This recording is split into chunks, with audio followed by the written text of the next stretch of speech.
Hello everyone and welcome to my very first solo stream. I hope you're doing well out there.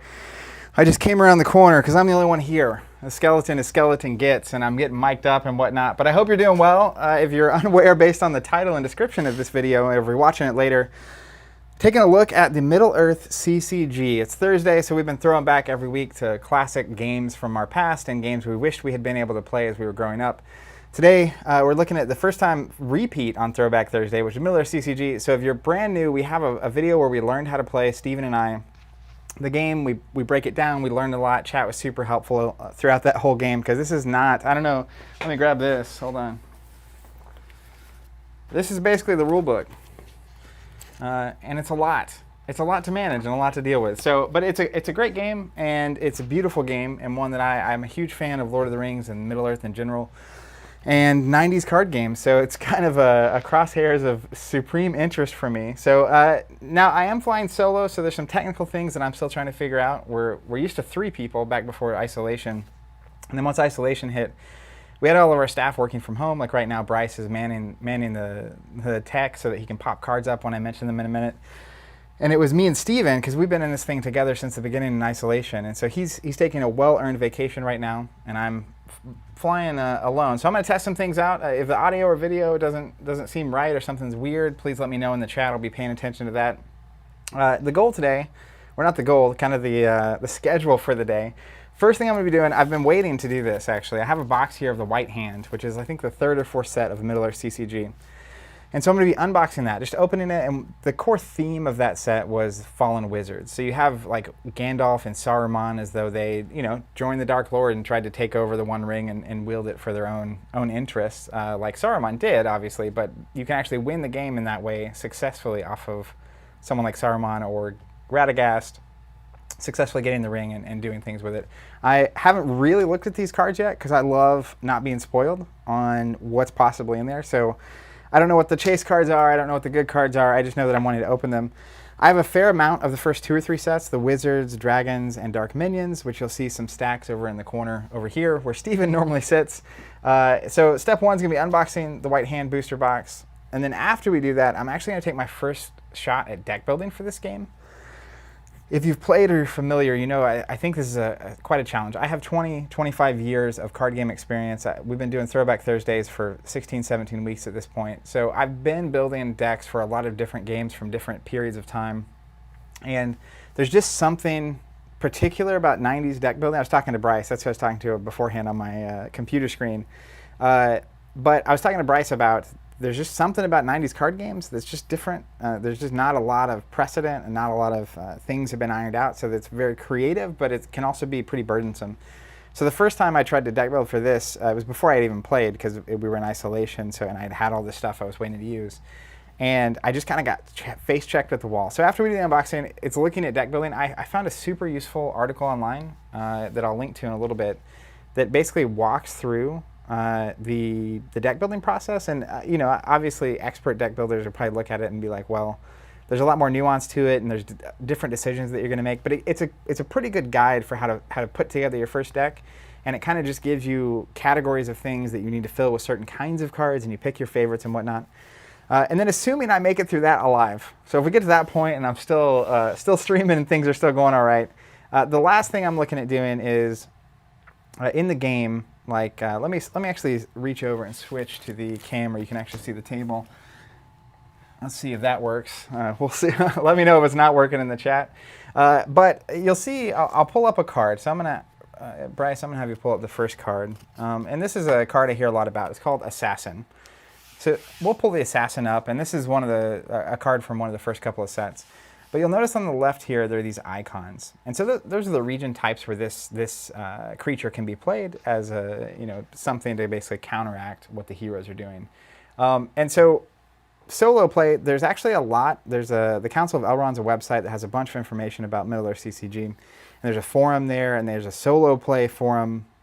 And there's a whole bunch of scenarios that are set up. So if you want to basically go steal some stuff from Smog and get back to the Shire, that's something you can do if you want to have the Return of the King vibe where Aragorn goes and he becomes the king.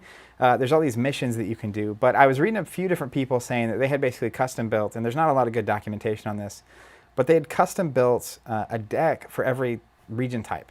So in this case, the assassin, he can be played in either of these two. And I'll have to grab a rule book real quick because I don't offhand. There's too many of the symbols for me to remember. So that first one is kind of a tower, black and white, left and right. It's called border holds. And the one below that is just the tower with like a black window. It's called freeholds.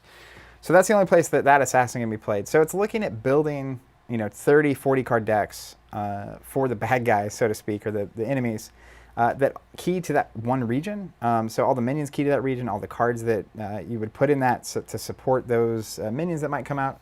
And then basically it allows you as a player to kind of do some training with your deck. So once I have my deck together, you can strip out all the bad guy cards, and there's some modified rules that you can do. But it lets you just kind of test your theory, because I know a lot of people that own this game are probably right now with isolation, everything going on, stuck at home. And so having a way to play these games solo is incredibly helpful.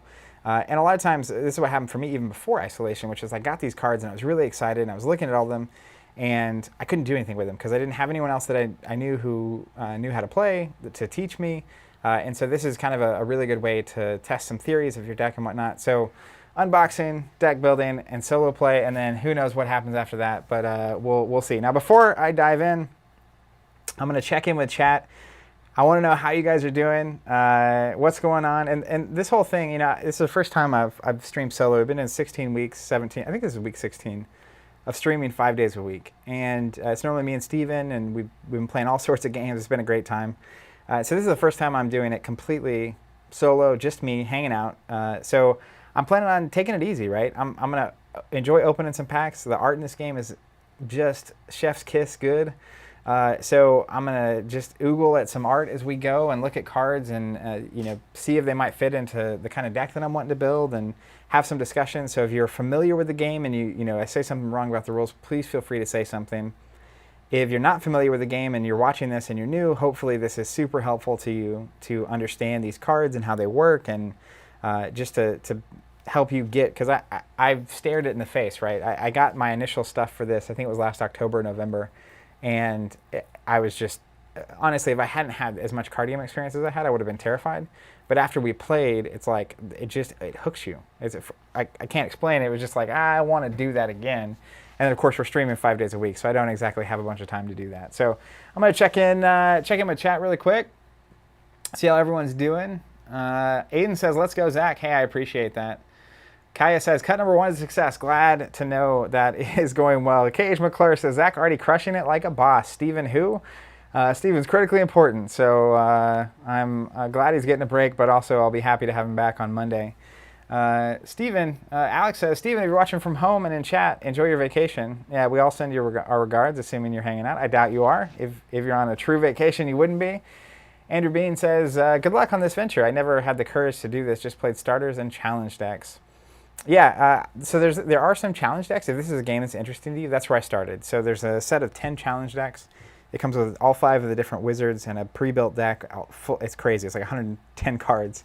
And then 5 Nazgul, actually, which is a whole different side of the game that one day I'll play. I love Nazgul. I've always been fascinated with him. I read Lord of the Rings for the first time when I was a kid. I didn't learn how to read till relatively late. It was towards the end of 2nd grade / beginning of 3rd grade when I was actually learning how to read.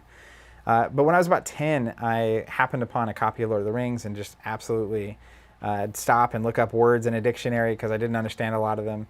But just was fascinated by the world and everything going around. So those challenge decks are a great way to start to dive in. I have all those, but I am wanting to take a crack at actually putting together a deck because obviously in a card game, we've been talking on the podcast and in the streams a lot about the game outside the game, which is basically just what you do with the game when you're not playing it. And so it's going to be a lot of what's happening here today. But also, the deck building element of card games is one of the things that I think has drawn us to that for so long. Let's see, some more chat checking in. Thomas says, used to own it, don't have the cards. This was my favorite game solo. Yeah, that's awesome. KH McClure, yes, nothing but love for Steven. They're the dream team, but nice to see Zach flourishing. Well, I'm happy to be here. We'll see. The day is young. We'll see if flourishing is the right word there. Chris Ainsworth, hope Steven has a nice vacation. Yeah, that's great. Justin, thanks for staying the course solo. Appreciate all you do. Yeah, we initially talked about not doing it at all, but I felt like I was capable and was interested in trying solo out. Always worth exploring, and we'll see how it goes and what people think and how we feel about it and what everyone has to say in the comments. But isolation is tough, and the world's a tough place right now. So both for us to have this to do and to interact with everyone, I'm playing solo, but I'm here with hundreds of people right now, getting to enjoy this game and hang out. And I know for a lot of people who haven't been able to get out or go to game stores or play the games, just being able to be around it is a certain sort of relief, right? Some amount of it. And I get it. It's a bummer that people can't play right now. And there's a lot of games, like we played Keyforge yesterday, and we played, and then it's like, oh yeah, now I realize how much of a bummer it is.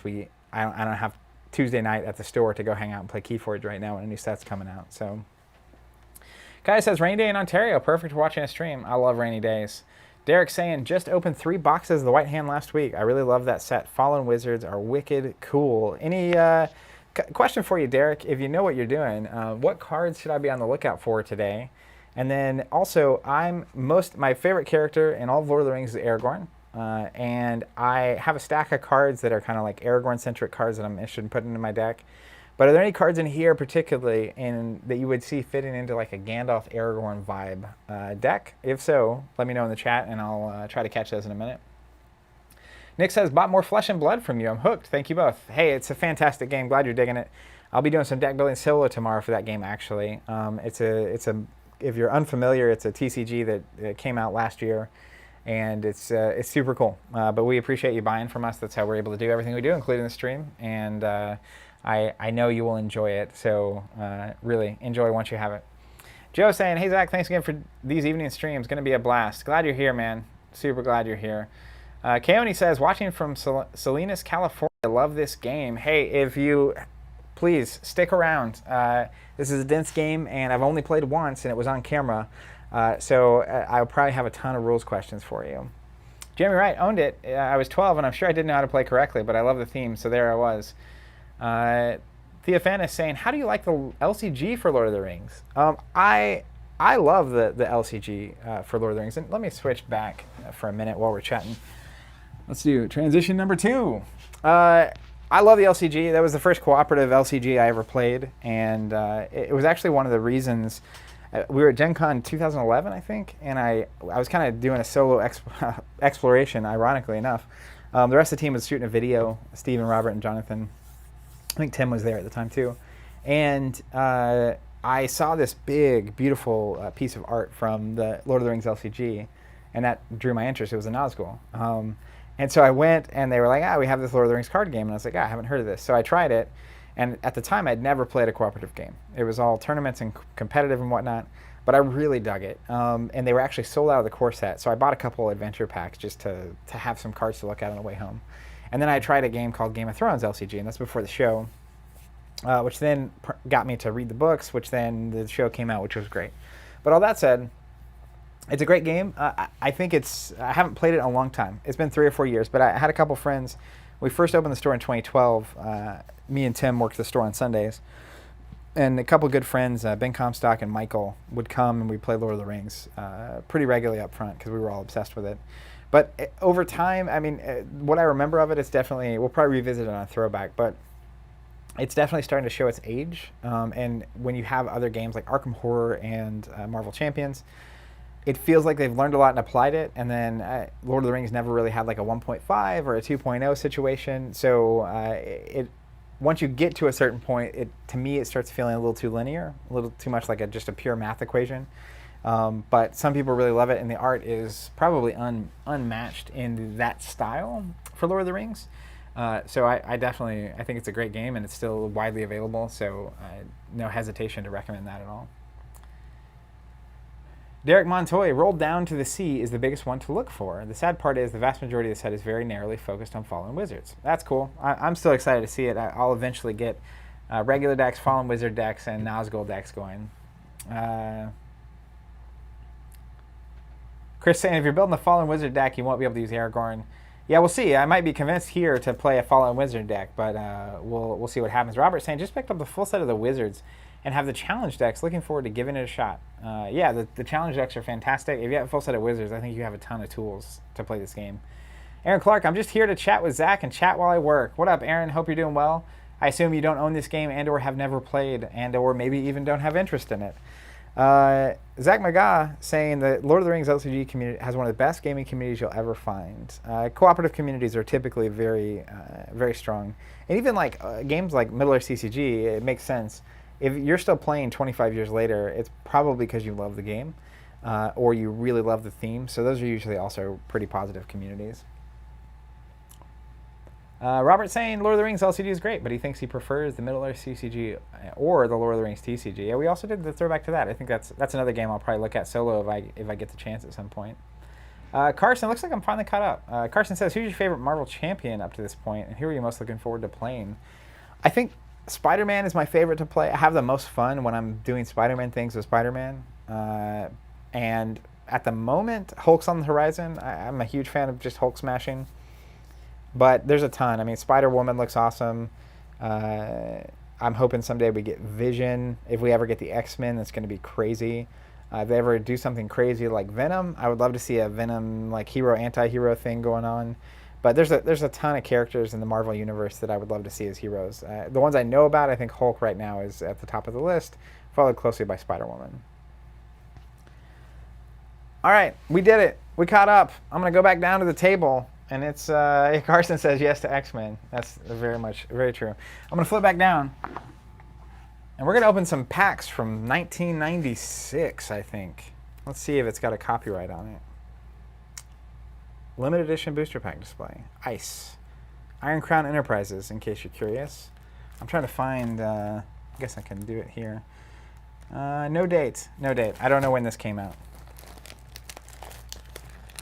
Blake saying, when do you get a vacation, Zach? Also well-deserved. I don't know who said it.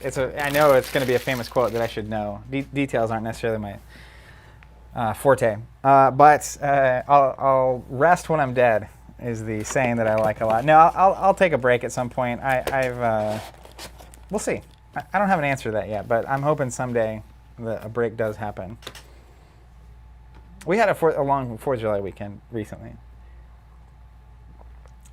Although my 4th of July weekend was anything but restful, unfortunately. All right, so Zach says, I'll say each pack includes a hero. You can just hunt and pick for characters you really like. Are you talking about this set? K.H. McClure says, playing No Diggity while Zach opens one of the top songs of 1996. That's a song that I incorrectly sing a lot. I'm still trying to find a copyright here. It'll say it on the card. All right. So this is a booster pack of Middle-earth, the White Hand, which is crazy. Let's see how it opens. I'll give it an opening rating. Oh man, it's bad. Booster pack technology has improved. This is going to be a long unboxing. Oh my goodness. All right, there it is. I'm going to have to get a pair of scissors before it's all over. Does anyone know the layout of this pack? There's like a little rules insert in here, but whereabouts is the rare and the uncommons and whatnot? Because after a certain point, I'll probably just start calling out the cards that are notable and or the rares that I'm looking for. 96 apparently is when this came out. What up, Dreadnote? Glad to have you here. Appreciate the well wishes. 5 uncommons, 2 rares, commons are at the bottom. So it's currently 1, 2, 3, 4, 5, 6 cards before the insert. And 6 after the insert. Billy Benetti, are you excited about Keyforge Mass Mutation? I am. We had a lot of fun yesterday. I was a little disappointed I didn't get one of the giant creatures, but I did get some of the sins. So I'm excited to keep exploring it. I'm just kind of bummed we don't have a store. Okay, so the first 4 are the uncommons. The next 2 are the rares. And then after that is all common. So I'm just going to read a couple of these cards. Piercing All Shadows is the first one. We're going to make sure the cards can pop right. I'm going to look over here and see if it happens. Chris says, Zach, can we call you Strider for the rest of the dream? You can call me Strider as long as you want, as long as you dream. Okay, the right card popped up. You'll see it looks like it's got some pretty epic golem art on it, but it's permanent event playable during the organization phase on a ranger. Target ranger may tap to cancel all hazard effects for the rest of the turn. force his company to return to its site of origin, or that tap his company's current or new site. So he has to go back or tap the new site. If so tapped, target ranger makes a corruption check, cannot be duplicated in a given company. Palando's hood. That looks pretty cool. This is what I'm talking about. Palando's hood. Palando's hood. This art is just something else. I mean, I feel like this is out of like an old storybook, which is probably exactly where it came from. Zach saying, wow, this card game's using the T word. Oh, tap. Yeah, it came out too close to Wizards, to Magic, for them to have any, clampings down or whatnot. All right, I'm going to move along. I'm not planning on playing that wizard. That's one of the 5 main wizards. I guess technically if I was playing a Fallen Wizard deck, maybe I would end up deciding to play him. But we'll keep going. Poison of His Voice, that's got to be about Saruman. Magic, Spirit Magic, playable on a hazard permanent event on a character in a Spirit Magic using character's company. Discard target hazard. Alternatively, playable on a Spirit Magic. That's a complicated card. Moving along, the Gray Hat. That's a Gandalf card. That's cool. So what's the deal? The Gray Hat, assuming it's popping up. Yeah. So it's got this like teal light background. Is that different than standard cards? And I see the little gear with the 1 in it. So I assume I'll end up finding a Fallen Wizard. You can only have those wizard cards on a Fallen Wizard. They have the stage points on the side. What's a stage?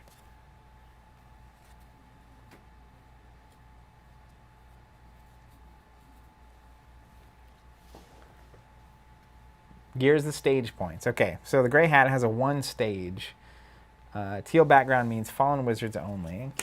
So I'm going to put these out. So the teal background's Fallen Wizards. These look like standard bad guy cards, right? Can these be played in any bad guy deck? Is that true?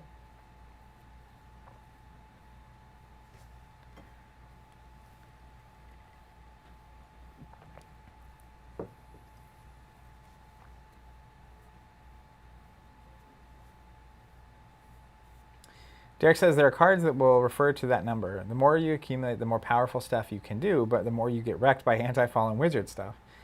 Okay, so basically you get more powerful, you can play more powerful things onto your wizard, but then that number's probably going to be penalized in some form, which makes sense. And these look like standard bad cards, so those could be used in the solo deck building portion of this. And I'm going to put the items that go on the wizards up here. We also have Wizard's Trove. You can play the White Tree at one of your Wizard Havens if Sapling of the White Tree is stored there. That's one of the Aragorn things I'm looking at. Place Wizard's Trove with the White Tree, which is worth full marshalling points. Your Wizard Haven becomes protected. Ignore the text of the White Tree. Alternatively, you can store a miscellaneous marshalling point card at one of your Wizard Havens. Any reference to the site where the card normally would be stored are transferred instead to the Wizard Haven. Place Wizard's Trove with a stored card, which is worth full marshalling points. So what's the difference between a Wizard's Haven and a Haven?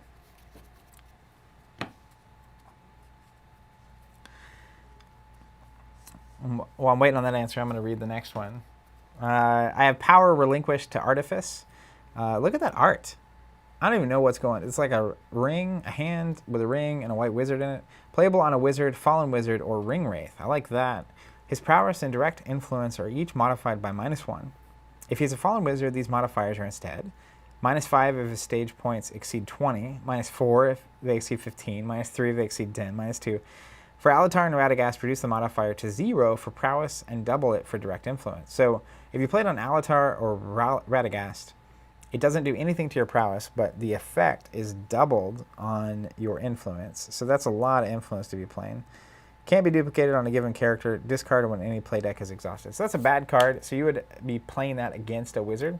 And that's what they were saying about the higher stage that you get, the more that you can get penalized. So if you're playing against a fallen wizard, this is a bad guy card that you would want to play. Now, interestingly, I didn't realize this was such a focused set on basically fallen wizards particularly, and like if a lot of the bad guy cards are also going to be fallen wizard specific. I'm going to probably open these pretty quickly and just be looking for creatures that can be keyed to a certain site so that we can use that in the building portion in a minute. Let me read some of the chat really quick. Keone says, fallen wizards can play minion and hero resources but can only stock 2 of each in their deck. Purple cards are for ring wraith decks. Do I have purple yet? I haven't seen purple. Appreciate that. Jeremy says he has the rules pulled up, is ready to search. County says special locations from the white hand set. So it'd be locations that are the wizard havens that I was talking about earlier. There were wizards. Fallen wizards must be played. Carson, Zach, have you or Steven had a chance to play Doctor Strange? I haven't had a chance to play him yet. Curious if you enjoyed him. Check out our 7th attempt against Rhino Heroic 3. That's basically all Doctor Strange, except for like the first game. Okay, Derek's saying the entire set is built around Fallen Wizards. Only a tiny amount will otherwise be useful. So I'll probably open a handful of packs, and then we'll go from there. Noble Steed looks useful. That seems like a generally playable card, unless I'm wrong. Playable at any tapped or untapped non-haven site in Rohan, Southern Rovanian, Canned, Dorwinian, Horseplains, or Harnador. If each character in the company controls a Noble Steed or build a pony or Shadowfax, the company may move up to 2 additional regions. I like that. That's going to go straight into my Gandalf Aragorn deck. No questions asked. Stefan, Zach, when are you guys going to play Survivalist in Arkham? I'd love to see you play a Dark Horse Ashcan Pete deck. I'm trying to make it through all of them by the time we've done all the campaigns. County says Noble Steed is very useful. Derek saying you're right. It's both useful for anybody and pretty cool. All right, hey, nailed it. We got some more wizard-only items, and this is cool. The White Towers. It's a location special. If one of your companies is at this site, all attacks against it are canceled. Now, is there something that shows me? Is it this logo in the top corner, top left corner, that it is a wizard haven? Is that what that means?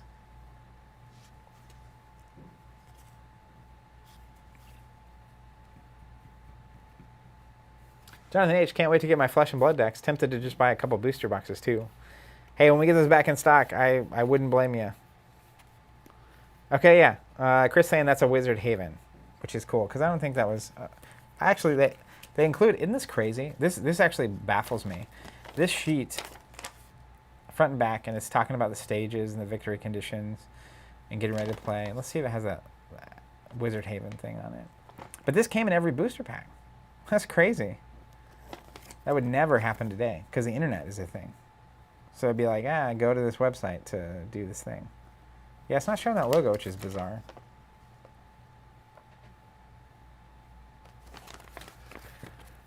So many leaflets, yeah. That'll go straight to the recycling bin. I'm going to make a stack of that. Okay, we're going to keep going. Beasts of the Wood, playable on any... That also seems generically useful. If the influence check is greater than 11... etc. Radagast. That'll just go in my okay pile over here. We also got Gandalf. This is a common? This is probably Gandalf 2, Bryce. Let's see if Gandalf 2 is the right one. You nailed it. How'd you know that was the right one to grab? Because you're a boss. I see that. I see that look. I see it. Hey, shout out to Bryce and Jonathan for relentlessly pulling cards up while we stream for 16 weeks. That's not necessarily what they signed up for, and then all of a sudden that's exactly what they were doing. Gandalf, well, I'll keep that because Fallen Wizard Gandalf sounds intriguing. And then we get a mechanical bow. Weapon technology, -1 to bearer's body, warrior only. +2 prowess to a maximum of 8. -1 body to any strike its bearer faces if he taps to face the strike. That's generically playable, actually. Right? That seems generically playable as far as I know. But we'll keep this over here. All right, I'm gonna open a couple more and see if I at least get a couple generically playable cards in each of these. Fallen Wizards were common. There were packs where you get 3 or 4 of them. This art's cool. Master of Shapes. Look at that. It's like the tiger with the tiger's face on the back and then a face in it. It's a Radagast attachment, so that's fine. Vile Fumes is technology, interestingly. Playable at a tapped or untapped Shadow Hold, Dark Hold, or a site with a Dwarf automatic attack. That's interesting. So there's going to be attacks with Dwarfs, so it's inversed. Interesting. Just going to keep piling up bad cards here. Let's get to... That's cool. Palando's Apprentice looks hilarious. I can't tell if he's juggling or if that's like magic that's letting him let those things float. Looks like the 2 rares. One is Whole Villages Roused, playable on a hero border hold or free hold. It's very specific. The site has the automatic attacks indicated on the corresponding minion site card. Detainment against hero companies, but with +2 prowess. Yeah, that's fine. Ooh, the White Council. I guess I should be separating the rares. That way I remember, because there's no way. There's nothing. This is another thing about this. If you look at the White Council, nothing on there is indicating rarity whatsoever. So you just have to know, which is crazy later for the sort process. Yeah, so White Council. I love the idea of the White Council. Ultimately, I want to have a White Council deck someday if possible. Playable during your organization phase in your marshalling point pile if your wizard is in a haven and you have more marshalling points than your opponent. Okay, so if you're ahead of your opponent and your wizard's at a haven, your opponent must be a fallen wizard or a wizard. Cannot be duplicated on a given turn. Oh, it's just 1 point. That's fantastic. Now, it is fantastic. It's also not fantastic against solo mode because your opponent's not going to exist. People saying Whole Village is pretty good. Okay. And then we got some more. I'm just going to pull out the cards that I definitely can't play and see if there's anything interesting. Echoes of the Song. If your opponent has, again, opponent, that's going to derail that. Okay, so this is interesting. So I'm starting to see these are all purple versus black. Purple is the Nazgul specific cards. Is that what we're talking about?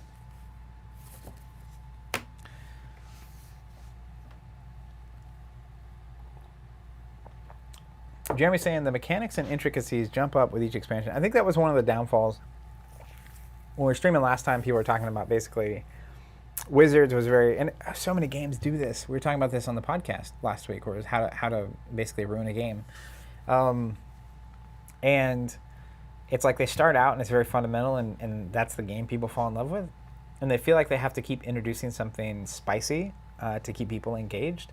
And so they just up the complexity curve over and over and over until eventually it's just kind of crazy. So like they started with Wizards, then they had Fallen Wizards, then they had, I assume at this point you could already play as Nazgul, and then later they would introduce the Balrog set that's like crazy expensive to get, but it's a whole unique way of playing as the Balrog in some manner. And so like it's cool because the game wants you to be able to do everything you can do in the universe in the game. That's what it feels like the goal was. But the complexity curve there becomes very difficult to manage. Derek says Balrog was obscenely imbalanced. Yeah. Purple is a minion resource. Okay, yeah. So, like, interestingly, like, are these purple? This looks purple.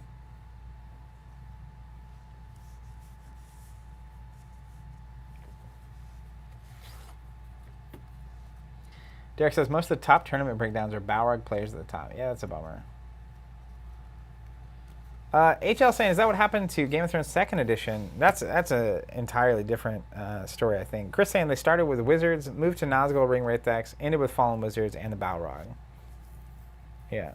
You're saying that's a minion. That is a minion. But are these two separate? So like Poison of His Voice, is that different than Echoes of the Song? The color definitely looks different.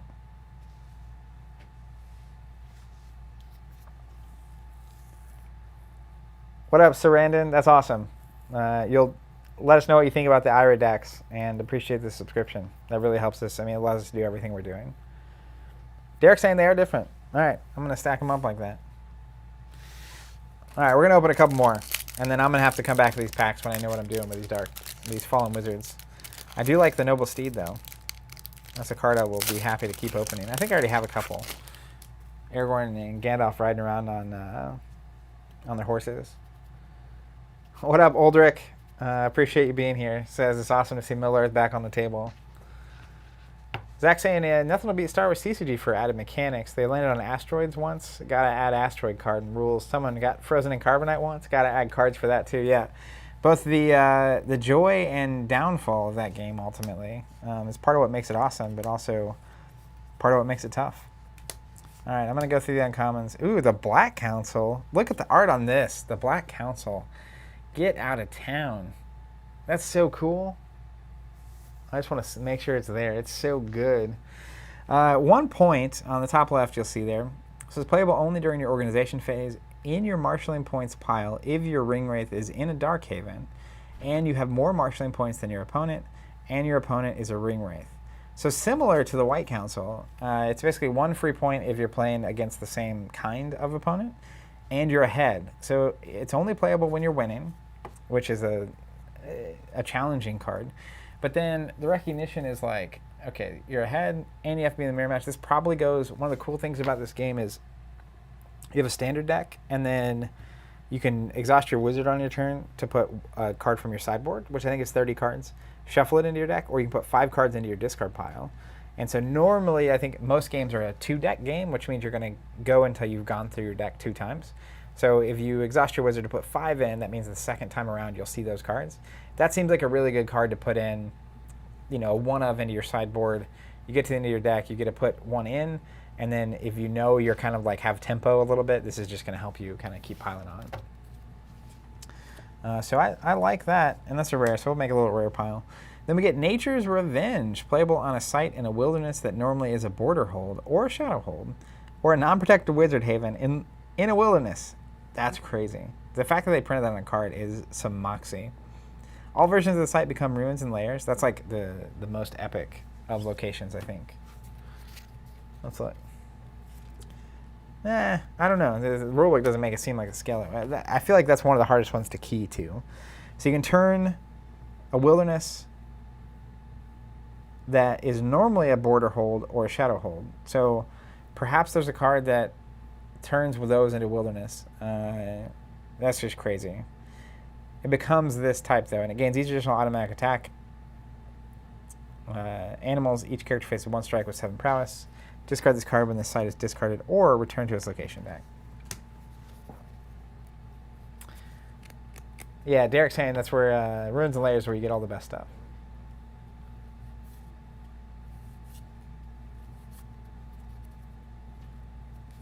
Apparently, Bombadil is an ally in the Wizard set. Yeah, I have some copies of that. So there's Rosgabel.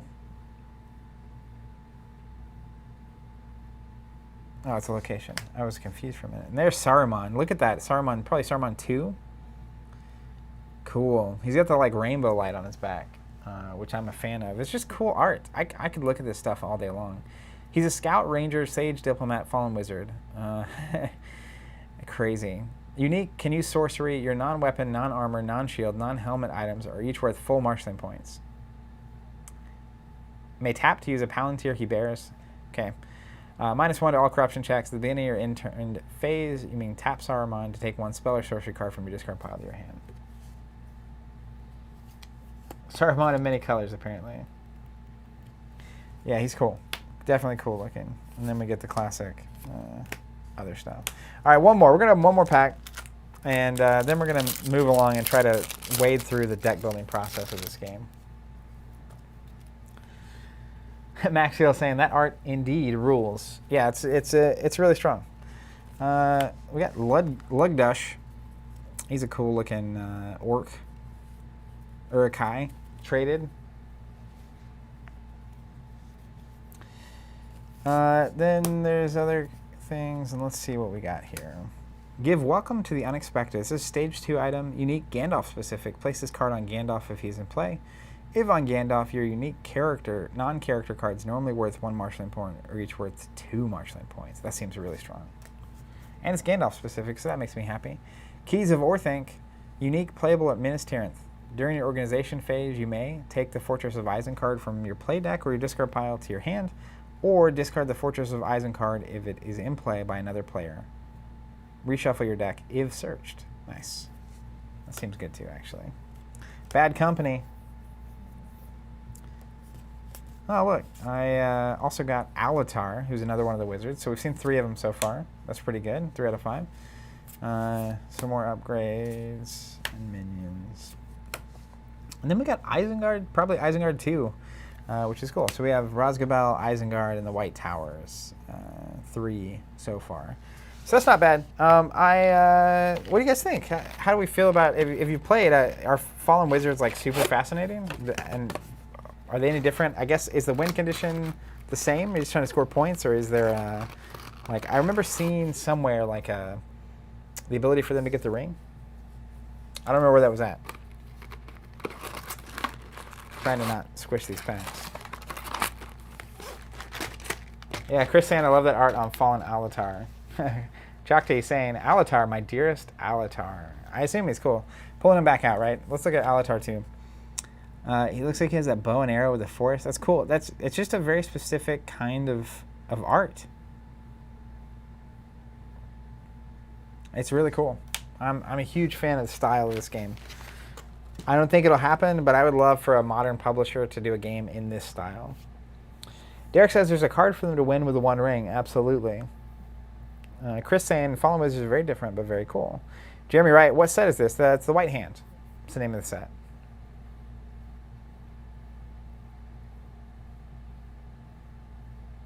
Jonathan saying, if I buy this booster box, will I have enough cards to play? So if you're going to buy a booster box, I would recommend buying the Wizards. If you're going to buy anything, probably the best one thing to buy is, it's called the Challenge decks. And it's literally 10 pre-built decks that you can play with. That's easily the fastest way to get to the table with this game and understand what's going on. As you'll see in a second when I start trying to deck build, this is not for the faint of heart, as they say. But Wizards, and then what was the set? Dragons. There's a dragon set too. And those are just like more standard style cards that you don't really have to like know what's going on. There's not a lot of complexity, I guess, that's been introduced at that point. Thomas says, 100% agree. I would like to see this art style for a modern game. You never see this kind of art anymore. Wonder if it would be appreciated nowadays. I mean, everyone here seems to be appreciating it. It would have to be very specific. Like I think if someone, got rights to like make a Lord of the Rings card game and they used all of this art, I think that works. And it's probably not easy to find artists necessarily that are like, this is the style of art that I'm good at and making, because it's definitely a certain time period, right? I don't think it's standard. Anders saying challenge decks are definitely the best way to get into the game. Then the Wizards. Yep, that's exactly what I found when I was diving through. Joseph says the art reminds him of old school Magic. I'll have to look at that. I kind of miss the Magic boat, and I'm on the periphery and I would see it occasionally, but I don't really remember being struck by the art in the same way. And it could just be the Lord of the Rings like filter going over my brain that I'm okay with it. Zach says this is the difference between hand painted and digital art. That could totally be it. Anders saying you can have a Fallen Wizard in your sideboard for a very specific situation. Can you tell me what that situation is? Dom says, essentially the deck building game had some alt-looking art like this. Like it was like promo stuff, or was it like they just had some art like that?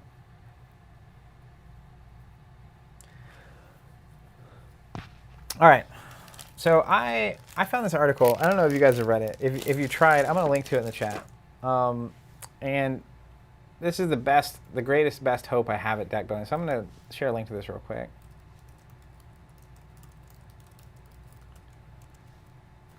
And this is kind of, I'm not going to go through all of it. I'll explain to you once I've linked it. So essentially, at the end of this article that I found, there's this table. And when you're getting the table out that you've reached, you're over 9,000 in the deck building category here. But this is basically the conclusion of the article I just linked. And it's a table that is offering a template for how to build a deck, right? And it was the first thing I saw that really made me understand how I could genuinely think about putting my own first deck together. So I'm basically going to be following this template and making choices. And if you've played a lot of this game, it would be very helpful to have your input, because I've never built a deck before for this game, and I'm going to be following this template, and I'm sure there's just an incredible amount of nuance to building a deck. And what I'll actually be doing is I'm not even going to be building the hazard half part of my deck. I'm just trying to get the core normal part of my deck down, and that's what I'm going to be testing against the solo stuff that we put together in just a little bit.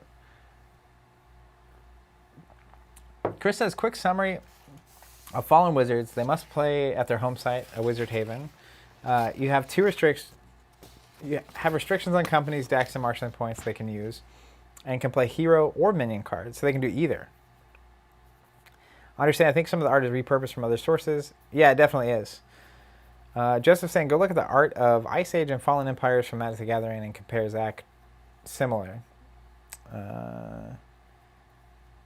Yeah, Joseph saying very similar indeed. Okay. So, the first thing it has you do is 12 site cards. So, normally you kind of want to know, I'm going to grab this. Olderick, who was on the chat earlier, I don't know if you're still there, sent this. So I want to show it. Very kindly sent this. This is a map, as you can see, and it's a map of Middle-earth, which is cool. And these red lines, this is Dunland, next to Holland. But in Dunland, you can see it's got a little forest here, and it's got the. Let me grab that rule book again. It's the like half tower, which I'll eventually learn the border holds. And so basically what happens, right, if this die is my party, my company, and I'm at Cardolan, and I want to move to, the brown, I probably can't get there. Let's say Lorien, which is right here. I basically have to move. There can be 4 regions between me. So right now it's Dunland, Holland. Technically Holland's touching, so I could go Holland, Dimrildale to Lorien.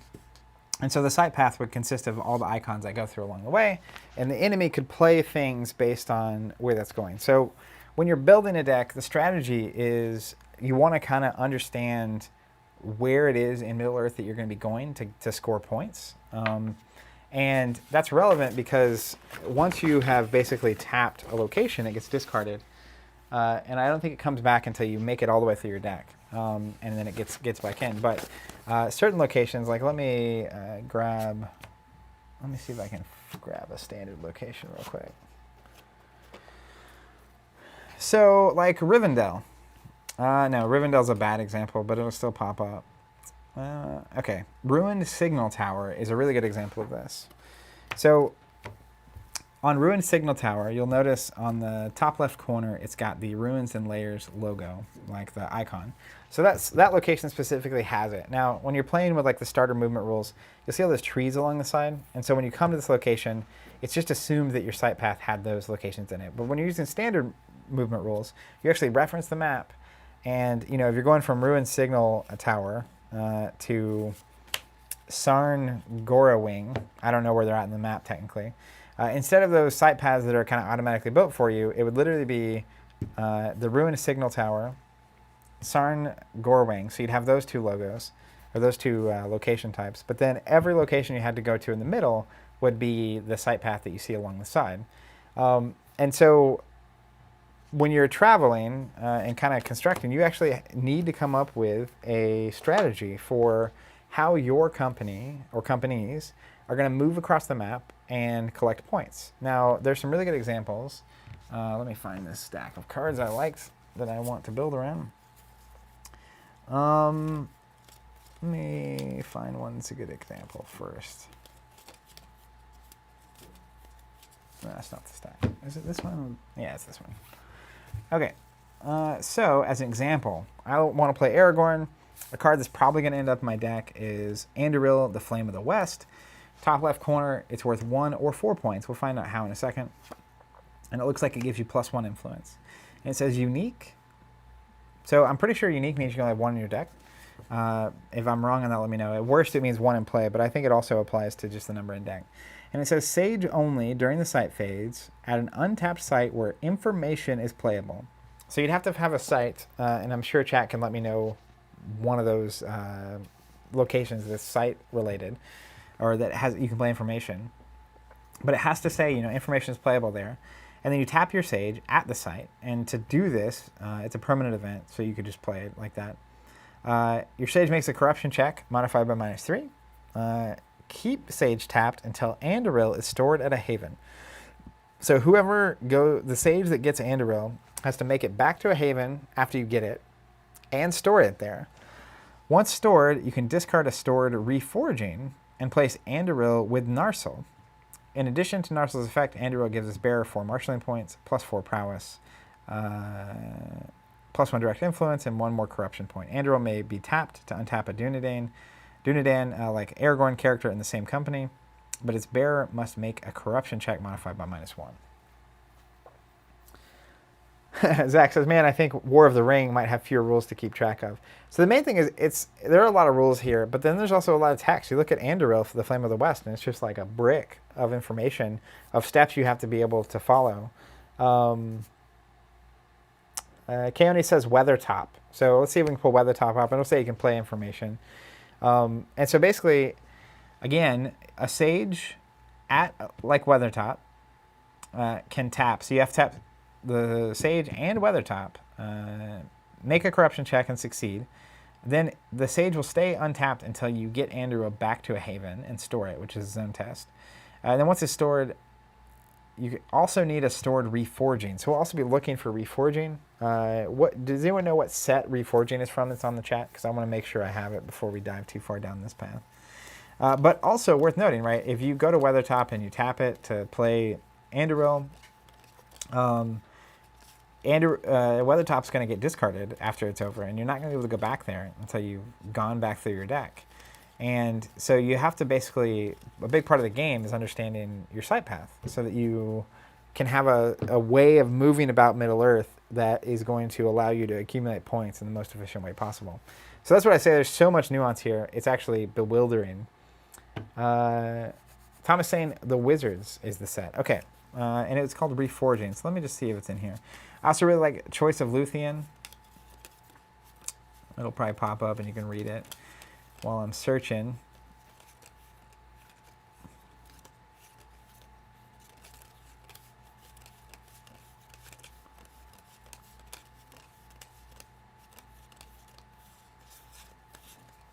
I'll have to look. Do we know what the rarity on it is? I'll have to go dive in a minute. And we'll come back to that in a second. But point is, we won't pick our sites yet because ultimately I'm going to be playing it in such a way that I can go anywhere I want. And part of it is just testing the deck. So the next thing is 12 characters. 4 of them are going to go in your starting party, 4 are going to go in your deck, and 4 are going to go in your sideboard. So let's look at that for a second.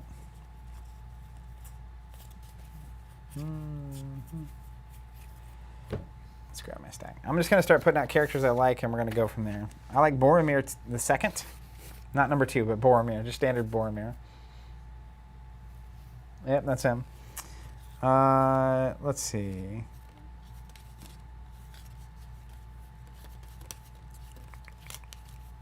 That's not that. I like Galadriel. I like Frodo. Bilbo's okay. I like Elrond. Let's see. Alright, now I'm going to grab this stack.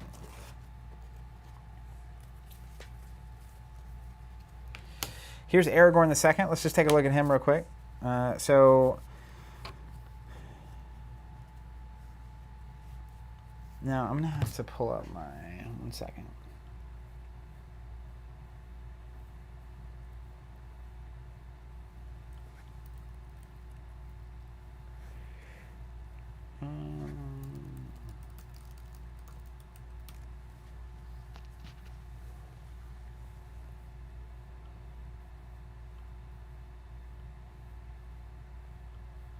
Kaya says Zach's building the Pretty Boys deck.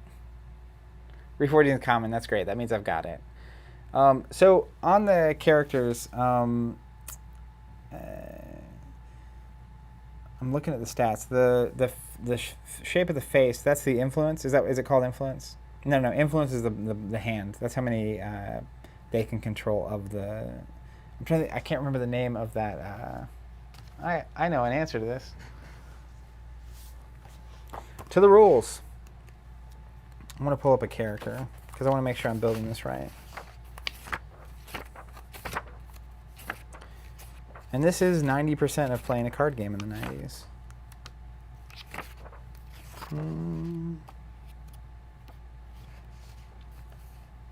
Okay, so the top left is the marshalling points, which is the number of marshalling points you receive when you have the character in play. This value represents the character's importance to the free people struggle against Sauron. So that's actually the points he contributes to my final score. Then the mind stat is what it's called, determines how many influence points are required to keep this character in play. So I think the default is 20.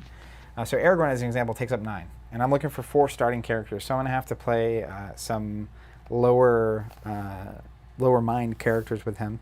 And then the direct influence is the Black Hand, the hand with the black background there, which is a character's direct influence determines how many of your characters he may control. In addition, a character's unused influence affects his chance of influencing factions and your opponent's resources.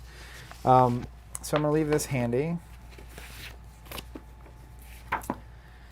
And this. Okay, so I'm definitely playing Aragorn, but if you look at someone like Frodo, he's only got 5, so that's not bad.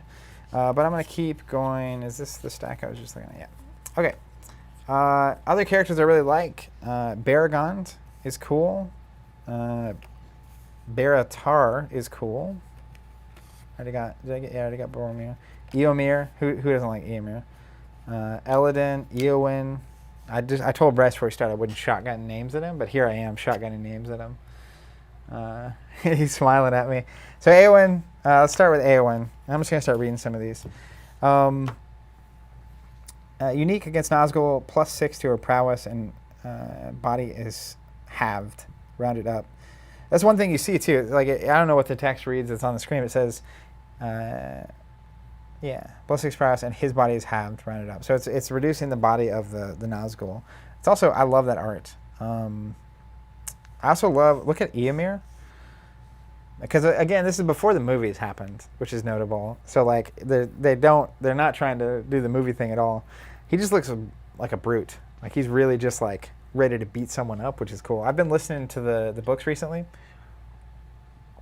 and it's fun hearing them described because I think they did a really good job casting Lord of the Rings, no questions. But definitely the descriptions is like that sounds mildly it's a little different. So the other thing is, let me find Arwen. That's you can go ahead and pull her up real quick. Let me find her because that's going to be an important component here. Where is Arwen?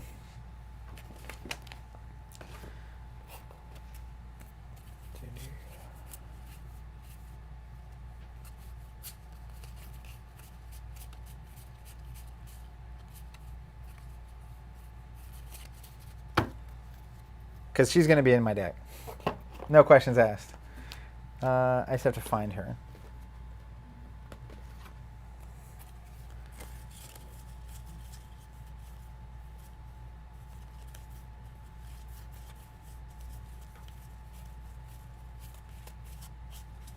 Is Arwen... she's got to be from the first set.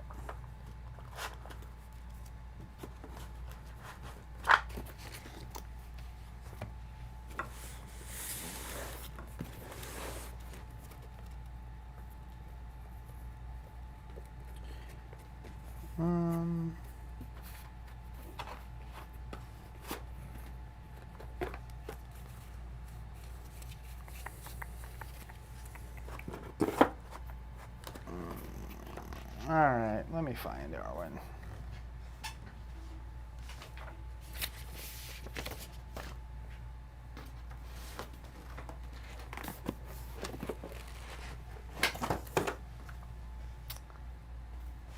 All right.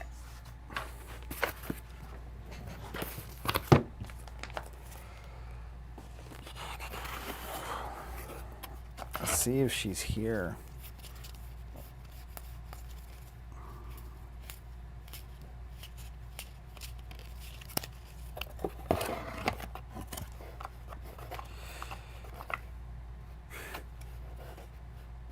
How's everyone doing out there? How do I not have Arwen? Where did she go? I know she's in the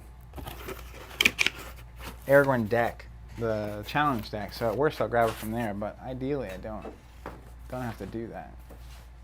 That would be the goal. I thought I had a stack of cards that I had previously separated as my... These go with Aragorn stack, so it also might be that I haven't happened on those like I thought I did.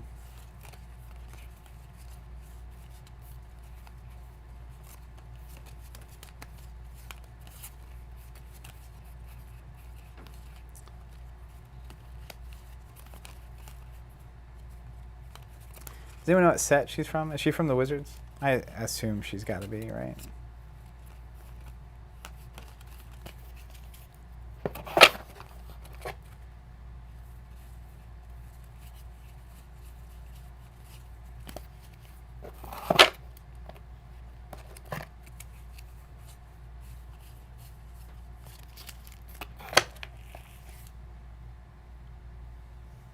She was in the first deck I picked up. What? I knew it. Let's just put this over here. All right. First stack like this stack.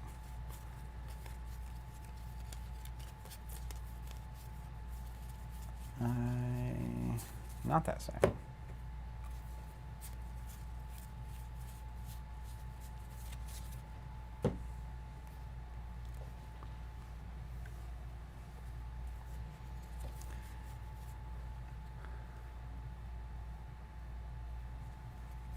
Kaya says, listen to the audiobook and the reader's interpretation of Tom Bombadil's songs is my favorite. I'm forever upset it's not in the movie, exactly as the version of the audiobook. Yeah, I got caught singing that Tom Bombadil song for weeks after I listened to it. My wife was eventually over it because I was just singing it too much. So it was in the first deck I picked up, eh? Was it? You saw me have Arwen?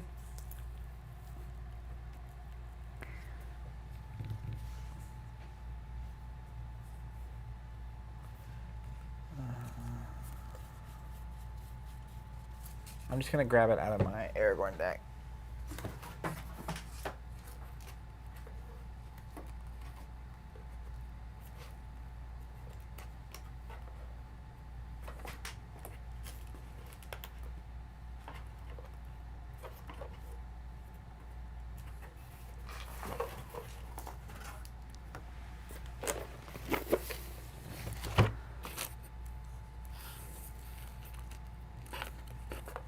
All right, there's another one.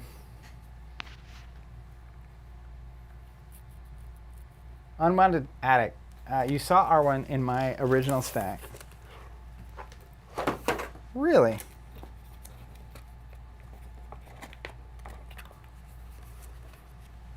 Are you sure it wasn't Annalena?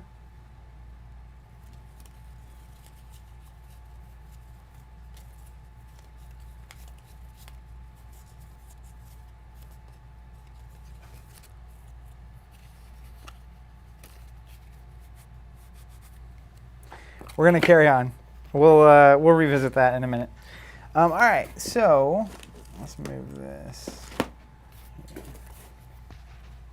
Let's look at Arwen. She's 3, what's that stat called? She's 3 mind, right? So Aragorn plus Arwen is 12, but you'll see Aragorn has the 3 direct influence, so he can technically. You start with 20, and they have to be separate, but then he can basically immediately take her under his influence, and she doesn't count against your total. Now, she has a really good ability, Arwen. Unique, +7 direct influence, only usable against Aragorn II. So she has 0, and his is 9, but she gets +7 to controlling him, so she needs +2. And let me just grab the Aragorn deck, because I liked from the challenge deck what was happening here, but then there's a lot of stuff I would change if I had the choice. So I'm just going to grab the Aragorn challenge deck, and you'll see.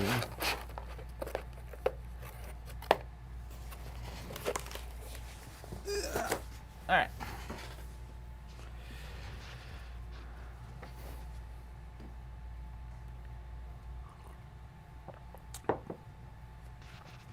Kai says, you had her in the first Middle-earth CCG stream, so it's definitely a card you're in. Yes, that's the one I have here. But I'm pretty sure I have a version that's not the gray border that comes in the challenge deck. But nonetheless, it's totally fine. Let's see. What was there it is. Elf Stone is another card. +2 to direct influence used against an elf character or an elf faction. May not be duplicated. Used against. So that can't be against Aragorn. How was I doing that? Oh, the Elf Stone. Just on the... No, it's conditional. Well, if you know how I was doing that, let me know, because I'm going to have to figure that out. What up, Matt? Says, hope Steven's enjoying his time off. Thanks for doing the solo stream today and tomorrow. Yeah, happy to be here, honestly. This is a challenge I've been wanting to do, and I felt like it would be a good experience for anyone that's looking to build a deck in this game, and also anyone that has played this game would probably enjoy watching someone go through it. A minor ring.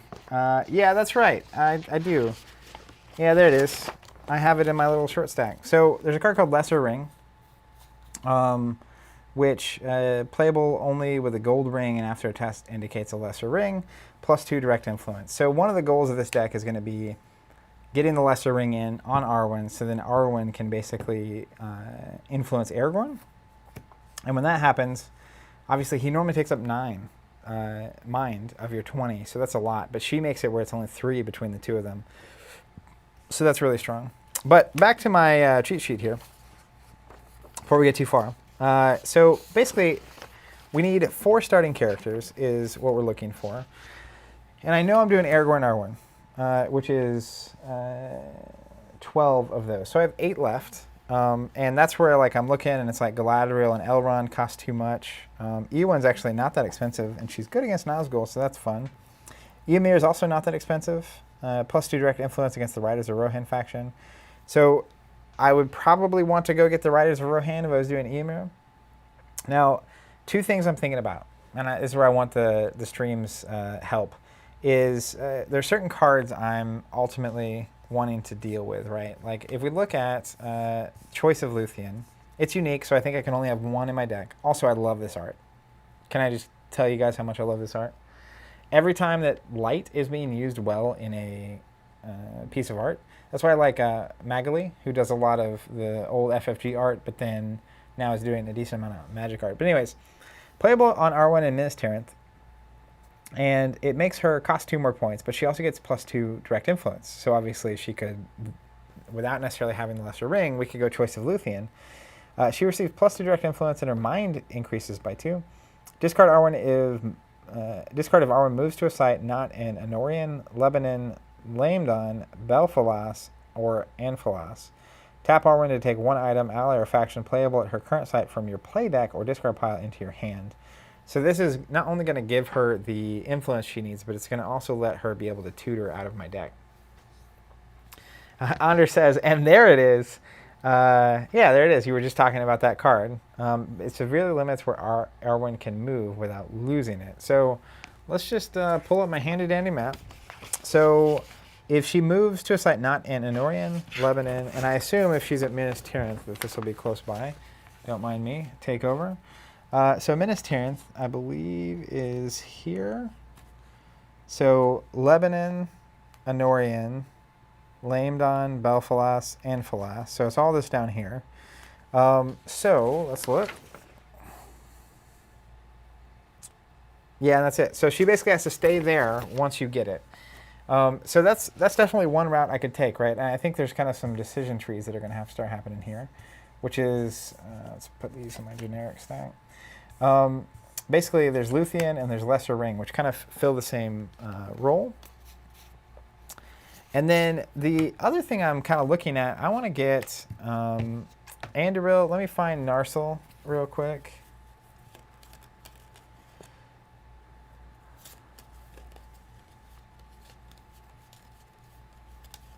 Which I assume I have.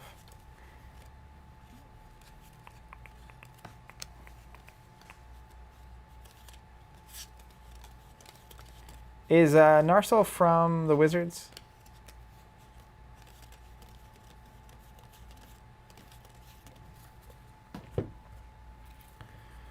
I don't exactly know what these stacks are. It's been too long. I was working on these in earnest back around the holidays, and then everything just went crazy with isolation. So I don't really 100% remember what's going on. Narsil is from the Wizards. Is it a rare? Yeah, okay. Let's hope it's in this stack. If not, I think I know where it's at. Let's go digging.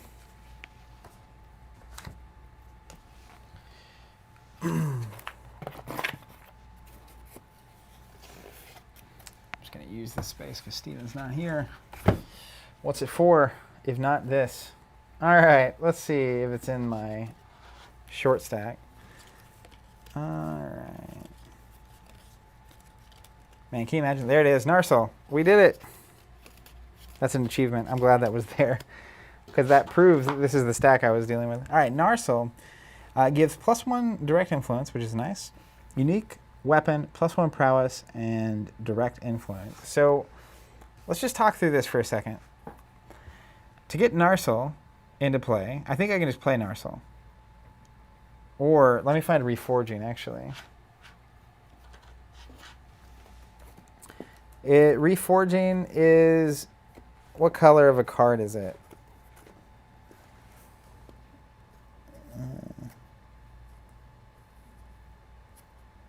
It's probably red.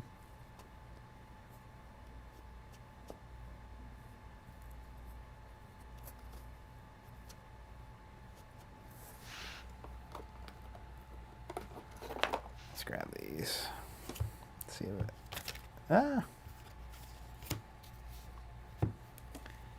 Let's hope that these are in order. There it is. All right, let's see how it works. Sage only during the sight phase and untapped where... Okay, Sage only. During the sight phase at an untapped site where information is playable, tap the Sage and the site. Sage may not untap until Reforging is stored at a haven. During your organization phase, you may tap a Sage at a haven and discard a stored Reforging to retrieve any minor or major item, armor, or shield from your discard pile. The item must be placed under the control of a character in the Sage's company. So let's take a look at how this functions. Obviously, you see what I'm doing. I'm wanting to build my sword. Anduril, Sage only, have to play it where there's information. Tap the Sage and the site. Sage makes a corruption check. Keep Sage tapped until Anduril is stored at a haven. Once stored, you may discard a stored Reforging and replace Anduril with Narsil.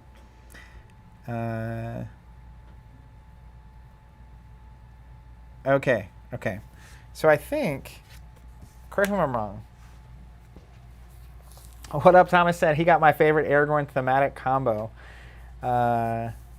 So is the goal to play a Narsil, which is a greater item, then to have a Sage going around and basically getting Anduril, getting Anduril, storing it at a haven, getting Reforging, storing it at a haven.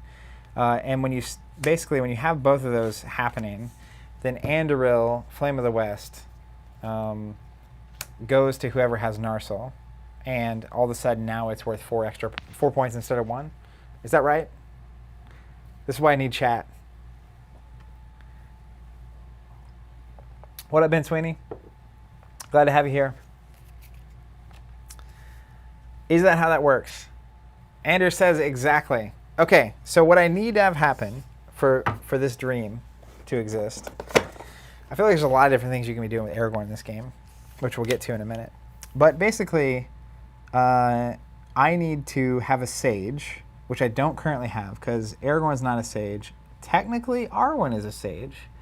So she's good with him in this way because they can basically roll together.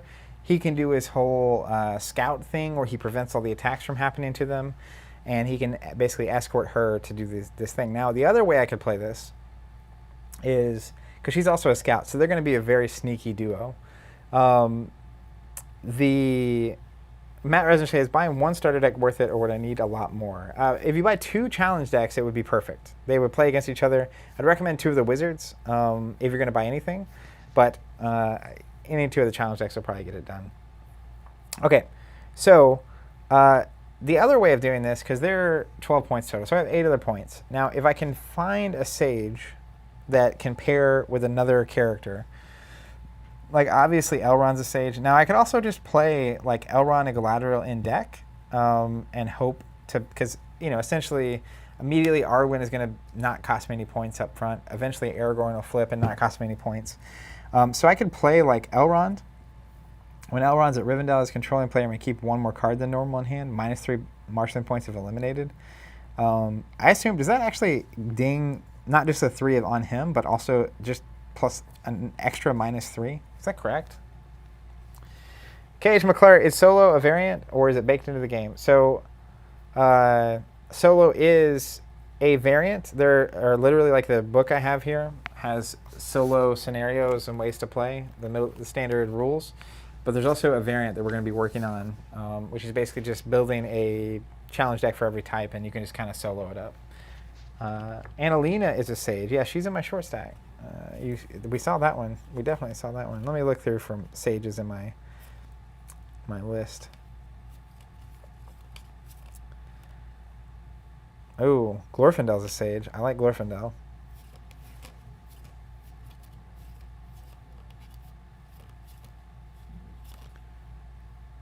Thranduil, also a Sage. Let me find that.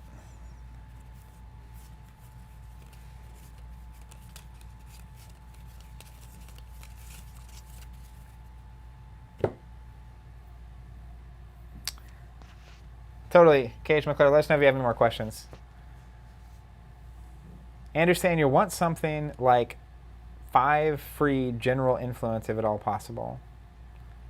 So I want to have 5 open, and I currently have 12 spent, technically. Well, technically, the 3 won't end up counting, right? So if I stack it in that way, I get what you're saying. So like if I had a 6, you know, yeah, Glorfindel does take a lot of influence. I think the one I'm looking for is the one that came in the starter deck. But let me grab...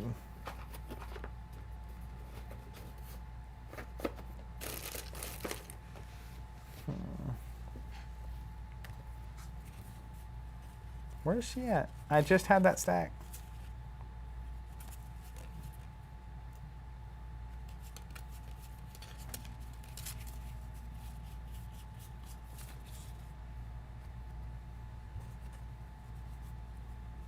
Kaoni says, normally when you lose a character, you don't lose points, but when some major characters you lose, they get lost.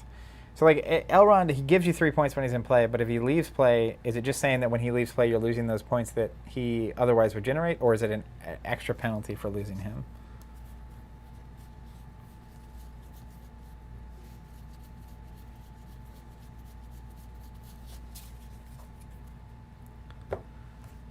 Is she in the stack? Nope. I'm losing my cards left and right. Huh.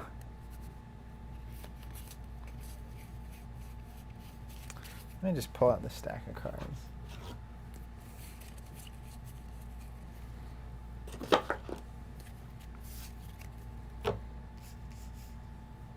She's not on the table, is she? That would be funny.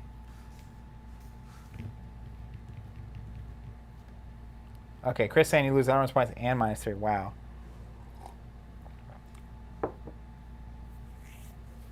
Yeah, I would definitely, if you're looking into this game, I would not start here. I would start with the challenge decks. They're basically pre-built decks that are ready to go. I think that's the only reasonable way to really do this. There she is. And that's exactly what I would do. Okay, so she's a great start. There's a reason they had her starting in that challenge deck, of course. So Annalena is a scout and a sage and an elf. So there's going to be a lot of scout cards I want to play. She only costs 3. So ultimately, what I think I want is someone, because Aragorn's 9, Arwen's 6, Annalena's 3. So I have 5 points left. Ideally, I don't even know if it exists, but if there was a 5-point character who could pair with her and actually soak her influence, that would be pretty sweet. Short of that, it's probably just looking like, what's the best 5 points I can spend? Now, can you technically have more than 4 characters? Could you have 5? Because like, you know, could I run Ymir and Eowyn in this stack because they're 5 more points? But then I guess I would only have 3 free, so that's not good.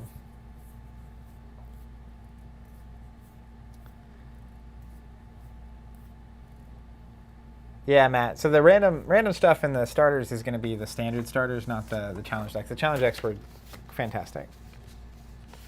Okay, Derek's saying you can have 5 characters, but I'm gonna try to stick to 4. So what I want to try to find is a 5. 4 or 5 mine character that has 3 direct influence. That might not exist, though.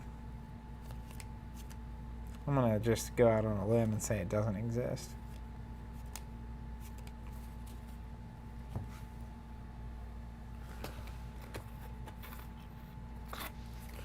Any recommendations on who did the starter have me pairing it with? Faramir. Oh, also, that's what it is. That makes sense. So let's wade through this. So Elfstone. This is a pretty amazing. You get to start with 2 minor items. But Elfstone gives you +2 direct influence used against an elf character or an elf faction. May not be duplicated on a given character. So I can basically give the Elfstone to a different character that has at least 1 direct influence, and they'll be able to take care of Annalena. They'll basically take her mind off the table for me. So, on that note, let's make my stacks here. I'm starting to form my starting party, right? And I get, let me make sure this list is right. 2 starting minor items and 2 copies of the same wizard. Technically, you can run 3. I think they changed the rules later where you could run 3. And I'm going to be playing Gandalf, so I'll be running 2 or 3 copies of Gandalf. Jonathan A says, when you say wizard challenge decks, do you mean Saruman, Alatar, Gandalf ones? Yeah, those should be it. There should be 5 of those in 5 Nazguls. A lot of times they'll be packaged in a box of 10. So really, that opens a lot of options. Because like if you look at Frodo, he's a 5/1. So he could technically go in that spot. Let me look through my characters. Boromir is a great example of this. He's a 4/1. So +2 direct influence against the Min of Anorian factions. -1 to all his corruption checks, of course. Not good at corruption. Keeley. Theoden isn't awful. Because, whoa, Theoden is a 6/3. So I wouldn't even need the Elfstone if I ran Theoden. That's pretty good to know. Let's see if there's any. Celeborn. +5 direct influence that is only usable against Galadriel. Ooh. Interesting. So if he had +5 plus an Elfstone, that's 8. She costs 9, though. Is there some fun way of using Celeborn to get to that level? To be able to basically influence Galadriel? That'd be pretty sweet. Now, in the lore of the books, who technically reforges Narsil? Anduril, technically, but reforges Narsil into Anduril. Is that Elrond? He does it in the movie, but I don't remember. I feel like I just read this. Someone reforged it for him. Keone says, Gimli's your man. I mean, dwarf. Faramir, too. Oh, I love Faramir, so we're going to have to find him. I'm just separating all these things now, because I pulled all these out at one point. There's Gandalf. And I'm just going to get a little organized. There's Faramir. +2 direct influence against the Rangers of Ithilien faction, which is pretty alright. I'm just going to do some light sorting while we're here.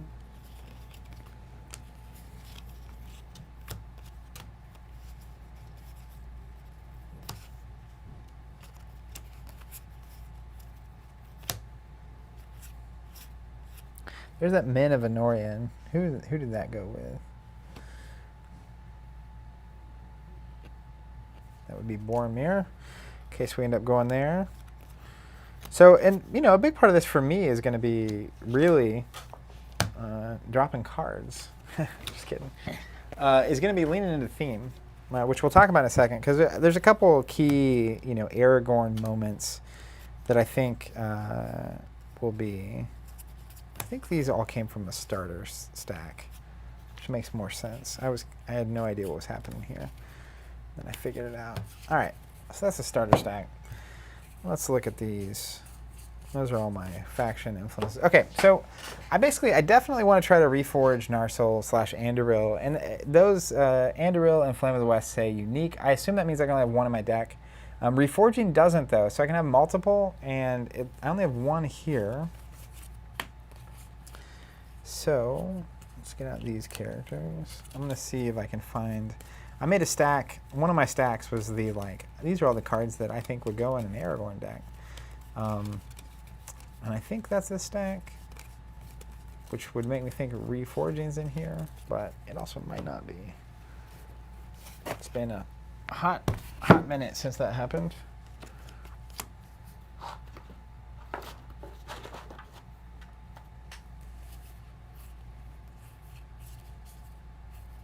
Yeah, there it is. This is definitely my stack. So I think I can run multiple Reforging, right? Probably 3 of them. They're worth 1 point. Sage during sight phase where you can play information. So I'm going to need a lot of information on that half of the fence. Jeremy Wright says the cards are selling out. What cards are selling out? Matt Resner says, Zach, if I remember correctly in the books, Aragorn gets a sword in the Fellowship of the Ring book instead of much later, like in the movies. Yeah, so Elrond doesn't go on to like forge it and run it to him to go, deal with the undead quest. He just gets it. He actually has the sword, the broken sword. It's not just hanging out in Rivendell. But then he gets reforged at some point. Jonathan A says, does anyone know if these cards he's going through from the same or different sets? They all seem similar, so I'm just not sure. They're from across the sets. Definitely from across the sets. Y-Wing Scum says, you only ever had 1 copy of that Gandalf. That's a shame. I think you need at least 2 to play.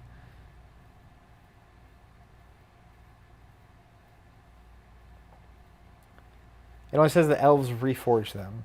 Okay. So Derek says, where's everyone picking up their challenge deck? I got mine on eBay. I had a couple alerts set up. That's where I got that white hand box too. Just saw it and grabbed it. All right, so uniques are 1 in a deck except wizards, which you can have 3 of. So I definitely want to go down the reforging path, which I'm going a little out of order, but this is what makes it so complicated, right? It's like you can't just pick 4 characters. You have to kind of know what you're going for. So I got my wizards. I have 3 of my starting characters. I need 1 more. And then I'm going to ultimately put 4 in my deck and 4 in my sideboard. So before we get to the sideboard, let's try to narrow down on my main characters. And I think the other minor item I'm probably going to start with is Aethelos, which is a minor item. Dunedain can tap and use this item to heal a character in his company. Change from wounded to well. Remains untapped. Aragorn can also tap and use this item to remove a corruption card from a character in his company. Discard after use. There's one other one. Let me see if I can find it. The other minor item I was looking at.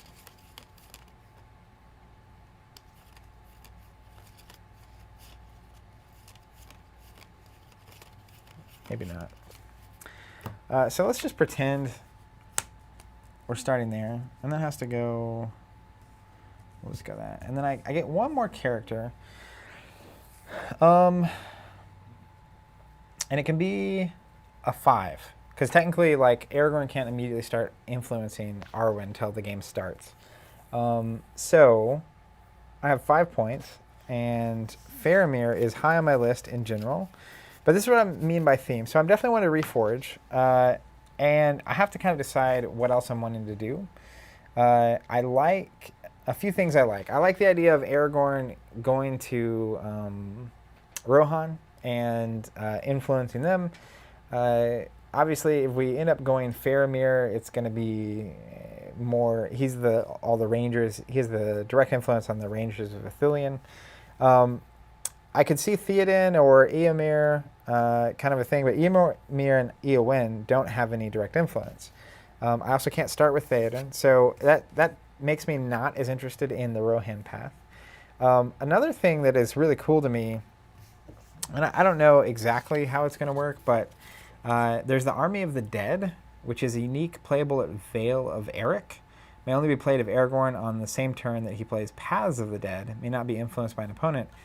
Paths of the Dead is a different card. It says playable only at the end of the organization phase. For its movement, a company that starts at the Dunharrow site and contains Aragorn may move to the Vale of Eric.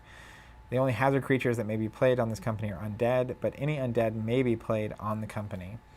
So basically, you have to take the Paths of the Dead to go to the Vale of Eric. And then when you get to the Vale of Eric, it can only be played the turn you play Paths of the Dead, but it's a 6-point faction. Now, I don't know if there are other cards that reference having the Army of the Dead, but I always loved when Aragorn goes in the Army of the Dead and he summons them and basically leads them to Gondor to help win the final fight, so to speak, and he frees them of their vows and whatnot. So I like that a lot. I also like Return of the King is unique. Aragorn only playable in Minas Tirith and only if Denethor is not in play. Aragorn 2's direct influence is modified by +3. Keep this card with Aragorn. Discard if he leaves play. So the interesting thing about this is +3 direct influence on him means that you don't necessarily want to have Arwen influencing him anymore because he's going to have 6, and that's really good. So I'm looking at there's going to be some very interesting layers to this deck because I think some of this stuff is going to go in the sideboard, and you're basically going to play it if it goes a certain way. But like the Aragorn only stuff, it's like if something bad happens to Aragorn, you don't want to have all your points tied up in that one condition. Because if you do, then you're not going to be able to score enough points to win. So we'll get to how to balance that all up. Chris says, Return of the King is a better choice for the Reforging deck than Army of the Dead. Interesting.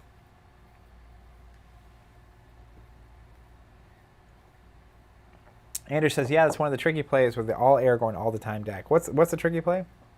Chris says, doing Paths of the Dead, Army of the Dead is going to be a different setup than the road you're currently going down with Reforging. That's good. Good to have. Good to understand.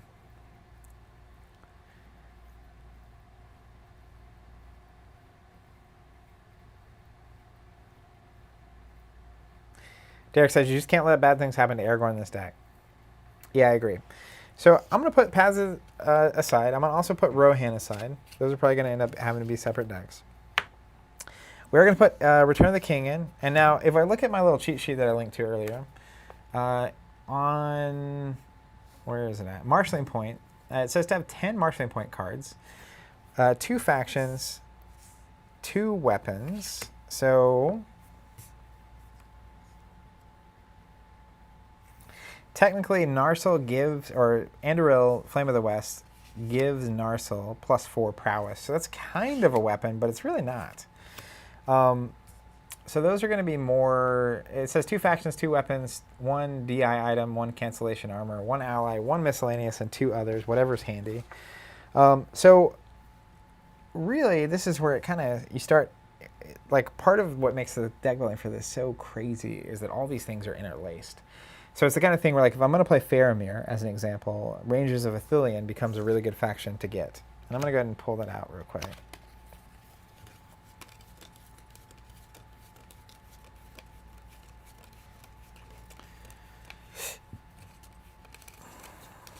It's here. I know it's here.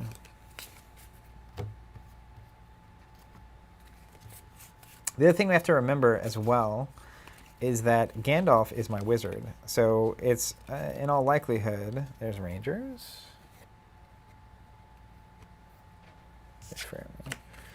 So I have Boromir with Men of Anorion and Faramir with Rangers of Ithilien. I think either of those would be fine. I also have Choice of Luthien is another card that's probably going to go in the deck. Return of the King is a card. I have Gandalf. And then if I'm going to play, like Choice of Luthien is good when it's time for Aragorn to be king and be in Gondor, right? Because him and Arwen can kind of just do their thing and have a ton of influence, technically. And I ran this last time where I had Arwen influencing Aragorn, but then I had very little open influence. So if Steven had been able to get Arwen off the board with like an influence check, it was going to be really bad, and he almost did. It was bad. What up, David Whitfield? Andrew's saying the sideboard play is one of the most unique parts of the game, but it's an additional layer of complexity for sure. Yeah. Zach says that cheat sheet seems super handy. One of the toughest things when revisiting one of the old games is trying to remember how to build a deck and how many of each card to include. Totally. That's why that article I linked to in this sheet is so handy, because it was just like I could actually follow it, which we'll keep rolling down. So essentially, I'm looking at. Let me just look at because there's Gandalf. Another card that I mentioned is Glamdring, which is his sword, and it's a weapon. And the cheat sheet says 2 weapons. So I'm gonna try to find 2 weapons. Are there any other weapons? And I guess it really depends. I'm wanting to be thematic, right? So like I have Faramir and I have Boromir, and I'm trying to think. Diagram.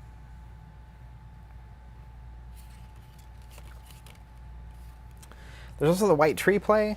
How do we feel about white tree? Sapling to the white tree.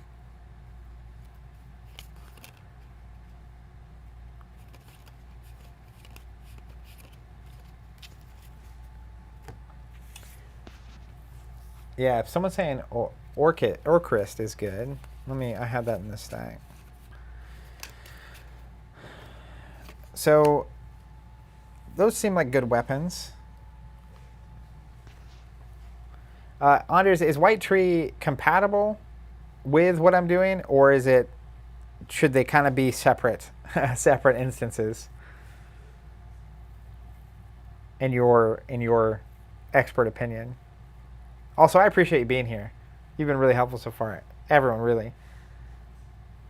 It says, yeah, a major weapon is probably preferable. So it's a greater item. Oh, okay, major. This is a greater on Orcrist. I'm just going to put it in my weapon stack because I'm trying to get to 10 marshalling point cards. So it's none of these. And let me go through my characters one last time and see if there's anyone who I would prefer to run. Gimli's pretty sweet. I can't play it though. I don't have the points. Imrahil's awesome. Look at this art on Imrahil. I love that armor.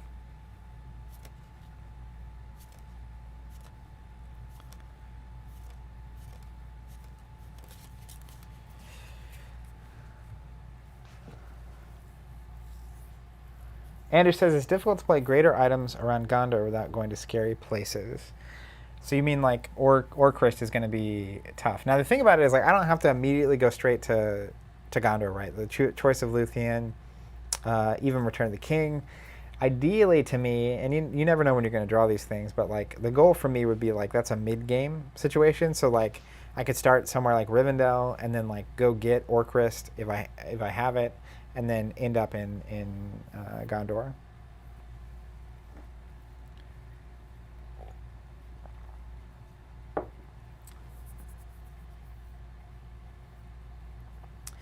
Y-Wing saying, my friend played me a year or two ago. He had bought a box of boosters to make a deck, and he beat me. So I think you have enough to play, Jonathan A. Jonathan A. saying, probably won't have anyone play for a year, but I hear the solo play. That's what I'm going to be working on after I build this deck, assuming I make it to that point.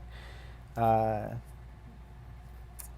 Resner saying, I don't know anything about these cards yet, but I love hearing all the names. So many cool characters, weapons, and locations. Yeah, one of the ways I learned Star Wars lore so much was playing card games growing up. So that's one of the reasons I was so fascinated by this game particularly, because the Lord of the Rings TCG was based on the movies, which I also love. But it's like the flavor text. Like pull up Elladan here, Bryce. And it just says, it's a quote, right? So much alike were they, the sons of Elrond, dark-haired, gray-eyed, and their faces elven fair, clad alike in bright mail beneath cloaks of silver gray. And that's just from the books. And so it's like, okay, Elladan is one of Elrond's sons. Obviously, we don't get to see him in the movies. But you just get to learn so much. And you hear these names all the time when I'm listening to the book. And as a kid, I would just gloss over this, like, it's like the Old Testament stuff where it's like David, son of Joseph, son of, et cetera, et cetera. But once you start piecing these characters together and who they are and what they mean to the universe, it's really cool. Zach says, interesting. So with stuff in your deck, you still have to go to specific places to earn the ability to play them. Yeah, so like Glamdring is a major item. Glamdring will pop up, and you'll see a little white text in the middle right. So you have to go to a location that allows you to play a major item. Some items will require you to go to a specific location. But a lot of them, like Glamdring as an example, there's just certain places to get major items. And usually the more points and the more serious an item is, the more scary a place you have to go to get it.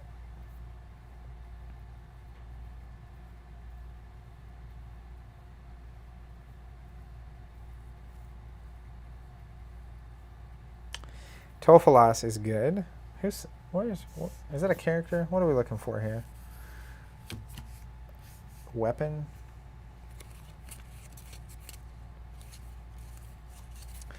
Let me pull. Here it is. All right. I'm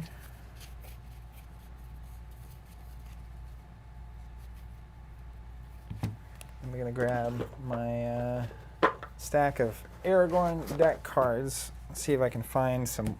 I need one more weapon. So let's see if we can find one.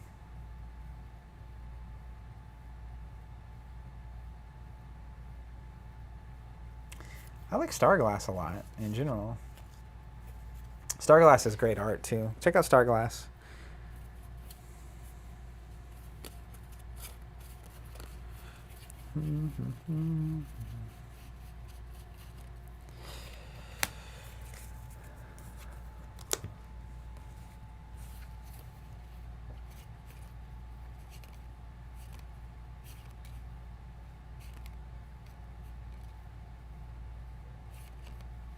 Wow, check this guy out. Adrazar. So he costs 3 mind. He has 3 mind, and he has 1 direct influence. He gets +1 direct influence against all factions. So that's where like you could build a deck that's like heavy on the just getting factions happening. Making a stack of characters that I'm probably not starting with, but I might use. Baratar is really good too. 5 mind, 1 influence, and then can get the ranges of the North faction. Putting this here.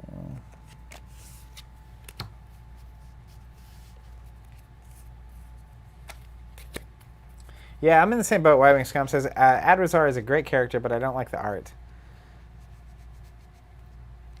Andrew says greater item sites near on the way to Gondor are basically Moria, the Stones, Tol Falas, and maybe Dol Guldur and Marshes of the Dead, but those are dangerous to visit. Well, it wouldn't be an adventure if there wasn't some danger, if you know what I mean.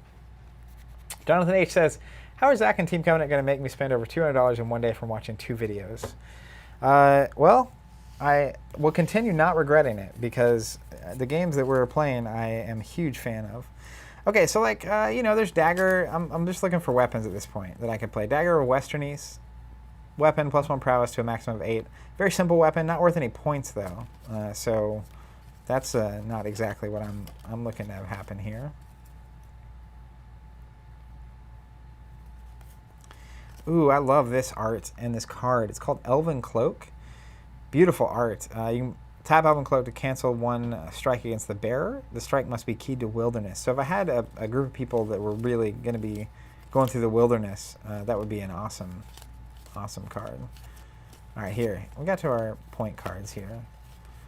Let's go back. Man, can you imagine doing this without this cheat sheet and or without chat, just hanging out, helping? I would, no way. There's no way it would happen. Just looking for weapons. What are some of the weapons that you'd recommend, Anders and crew?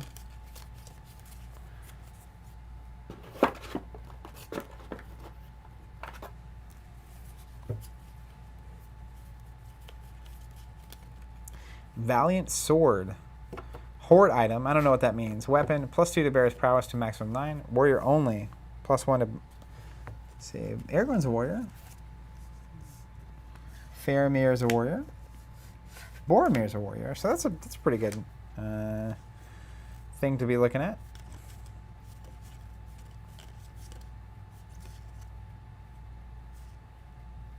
Wow, look at the art on this. To the uttermost foundations.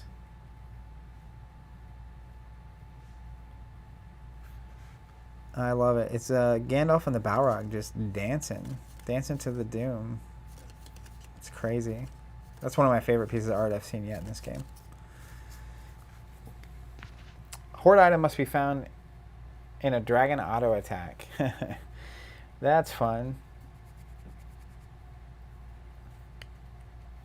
Chris says stay out of the hordes.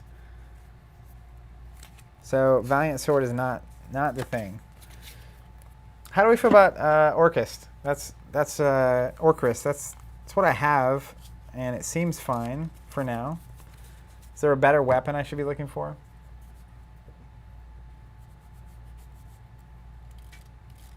See you, Chris.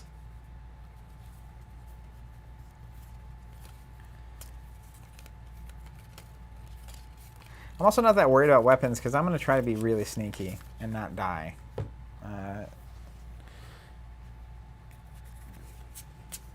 Part of the goal. Okay, Sword of Gondolin is another one in my stack. Weapon, +2 prowess to a maximum of 8. Warrior only.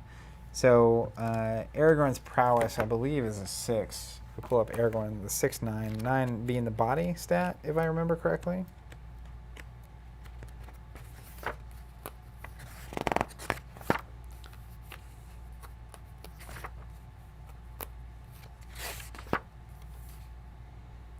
Prowess body. Yeah, so he's a 6. So it's 2 + 2 to a max of 8. It would work on all these characters. I like that a lot. Andrew says Orcust, Glamdring, Sword of Gondolin. So I'm going to make a short stack here of those things. And it says 2 weapons, 2 factions. We'll get to the factions. I just need to pick a character. So I'm definitely going Narsil, Anduril, Return of the King, Choice of Luthien. Those are all happening. And then is there, you said Sapling of the White Tree, and then I need the actual White Tree. Now, Sapling is not unique. Is there any harm or foul in playing multiple of that?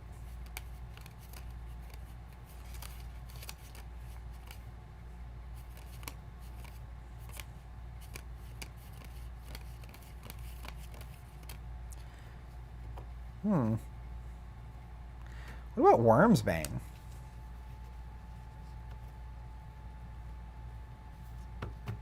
That seems crazy.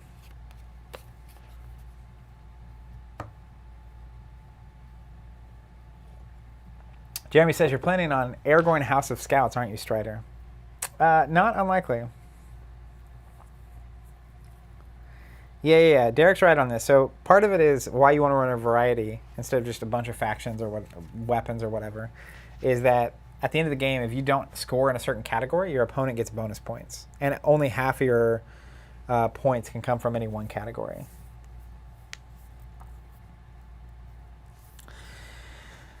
Okay, so technically it's 2, 4, 6. 2 factions would be 8. What's a DI item?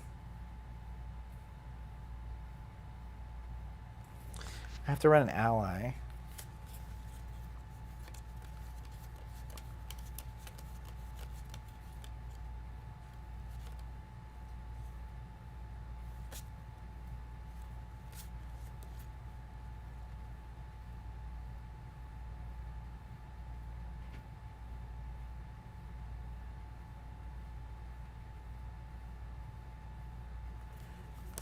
Grabbing a few. Shadowfax. I always love Shadowfax, just thematically speaking. It doesn't even really need to be good. I think he is good, but... Tom Bombadil is a classic. He costs 4 mind, though. That's interesting. And he's only playable at the Old Forest. Tap to cancel the effects of a hazard that targets any company moving to a site in these regions. Discard him if he moves to a site that's not in Arthedain, Cardolan, Rudar, or the Shire.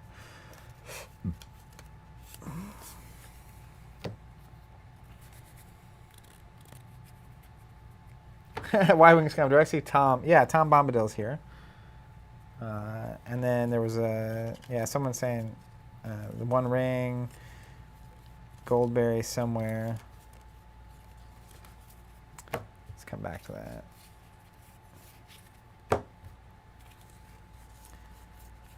Stack all these characters together.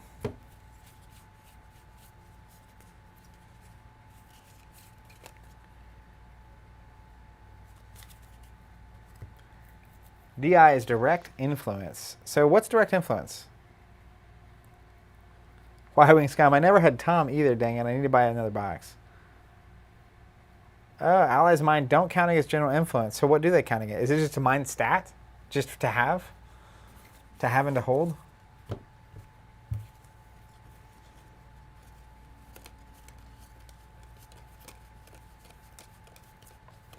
I also like all these rings. We're gonna have some rings. What kind of rings? A special item?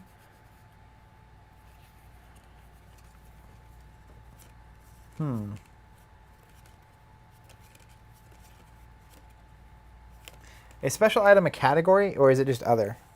Or miscellaneous?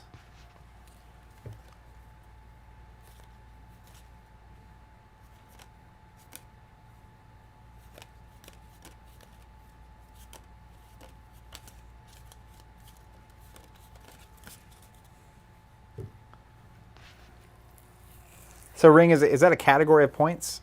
If there's points to be had? Let me find those again.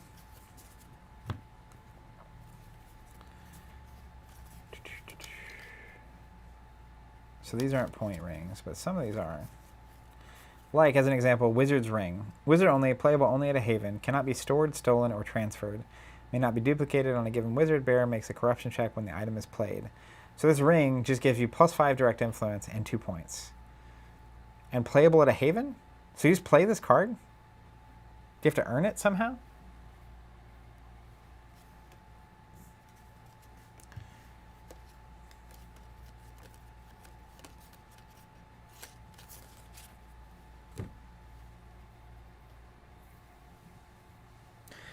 Okay, that makes sense. So the shape around the point value on these cards dictates the type of points that they are. So you'll see like all my choice of Luthien and Reforging are both permanent events that cost 1. Or they get 1 point, but they have the like diamond around them. Whereas like Lesser Ring and Wizard's Ring all have the same logo behind them. Although Wormsbane has the same shape, so I assume that's just item. Wizard's Ring gives 4 corruption, so that's scary. Yeah, it makes sense.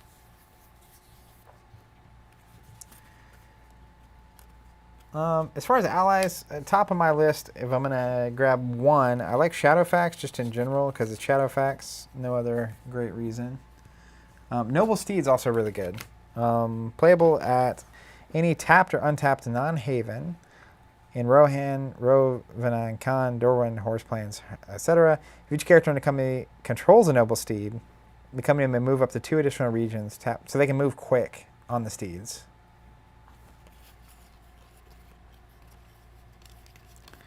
Let me see if I have a second Noble Steed. What sets Noble Steed? I guess it's from the White Hand. That's crazy. I doubt I have a second copy of that.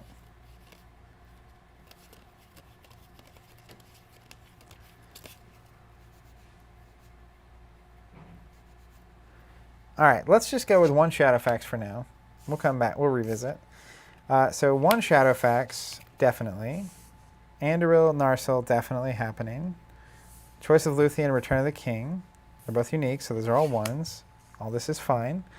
And then, ultimately, I need gold rings to be able to play the lesser rings. So I think that's going to happen. Beautiful gold ring. I'm going to run a couple of those. And then probably one lesser ring. So that's essentially going to give me 2 ways, lesser ring or choice of Luthien, to give Arwen enough direct influence to basically control Aragorn. So there's 9, and I haven't even put in Reforging yet. Probably... Oh, it's tough. There's a lot to get in this deck.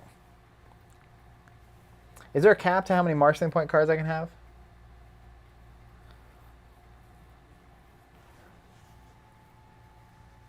Because Narsil and Anduril are items as well. No, they're permanent events. But they have the item box. Reforging's a diamond, though, so that's a good thing to have different. But that's the same thing as Choice of Luthien and Return of the King. Interesting.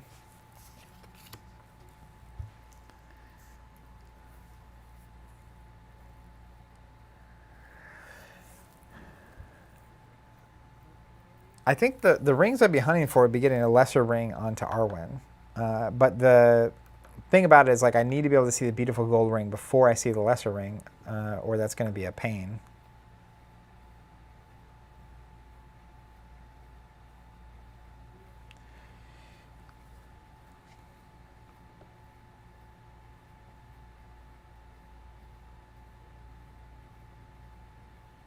Yeah, you do discard reforging. It's crazy. Let's actually stack it up like this, because this is basically, if I don't hit a reforging, and I'll probably have one reforging in my sideboard, just in case things get weird. But I need to hit a reforging in order to get the Narsil Anduril thing going. I'm also definitely doing Choice of Luthien, Return of the King, so that gives me the 2 diamonds. I'm also going 2 weapons, so let's obviously I'm Gandalf, so Glamdring's got to go in. And then looking at Sword of Gondolin and Orcrist, is any preferences there? You guys were saying that Orcrist is going to be difficult to get in because it's a greater item, especially once I'm around Gondor. So would Sword of Gondolin be easier to make happen? It's worth less points, and it is less prowess, so I assume.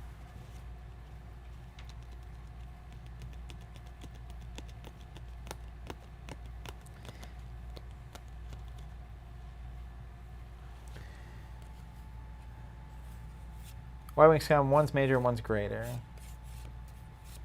Andre's saying Isengard's the only ring site near Gondor. Sword of Gondolin is easier, so let's just go with Sword. Save the other. And I'm actually going to not even go rings. I'm not going to do the rings at all. Now, is there rings that I should be paying attention to with Gandalf? Because Gandalf's ability is he can exhaust to tap to test a gold ring.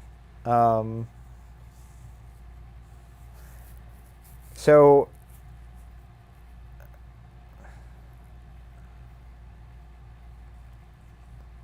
just reading some chat. Anders saying Isengard if Sapling doesn't pan out. So I'm not necessarily planning on going Sapling. And I'm pretty sure I have White Tree floating around somewhere.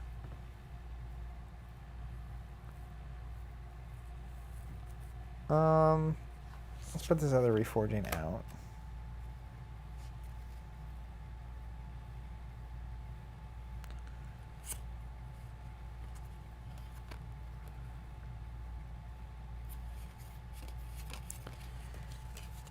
Because I also have factions to consider.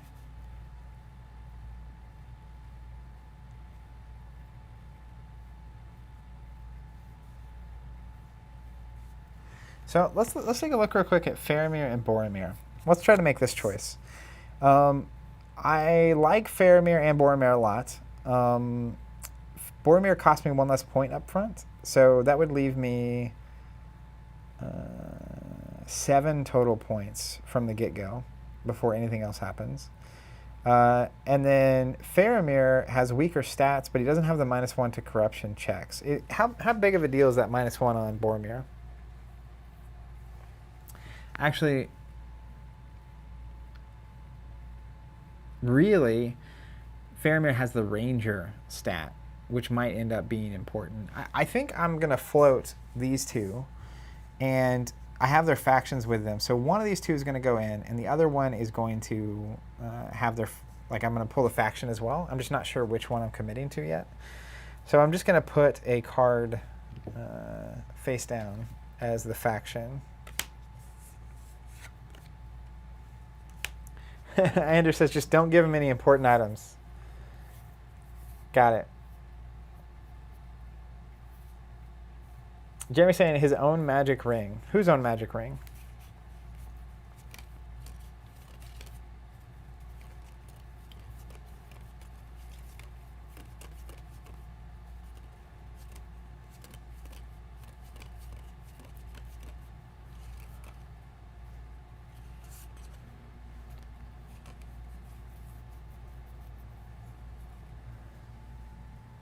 Okay, yeah, they're saying it's a bigger problem that Boromir's body is a bit low. So let's listen to the heart, right?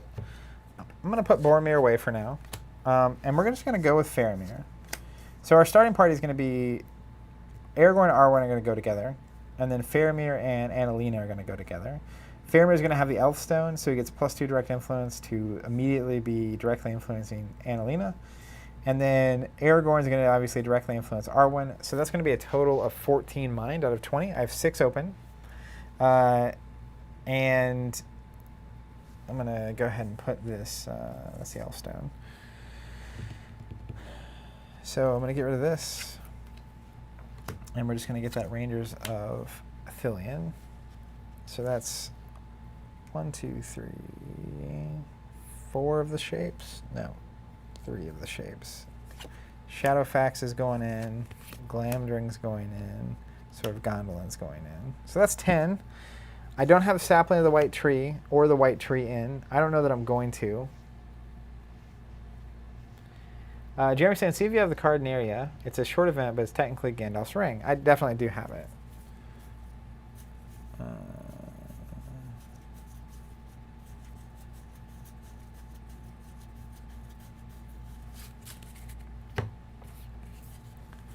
Let's see. It's somewhere. So many different stacks going on.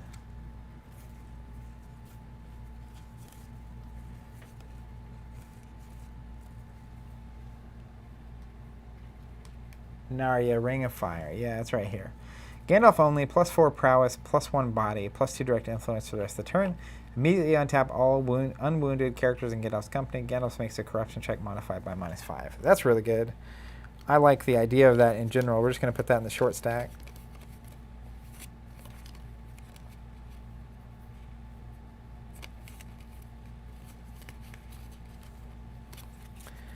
Okay, so let's go over here.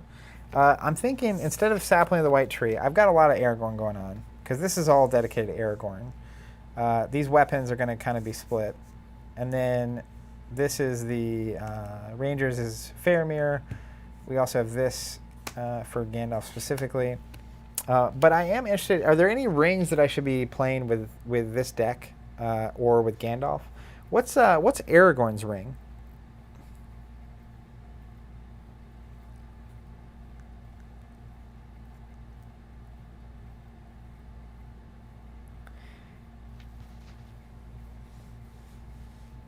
Oh, what about the armor? Yeah, that's a good question. Armor is going to be a red card, right?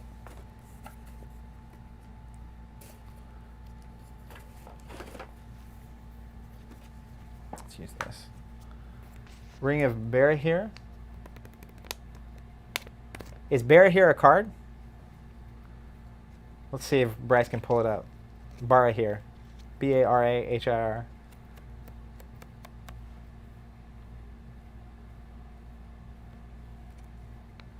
Derek says, the 9 rings for the race of men are sort of taken. Yes, indeed. I don't think there's a card. Let's look for some armor. Won't we?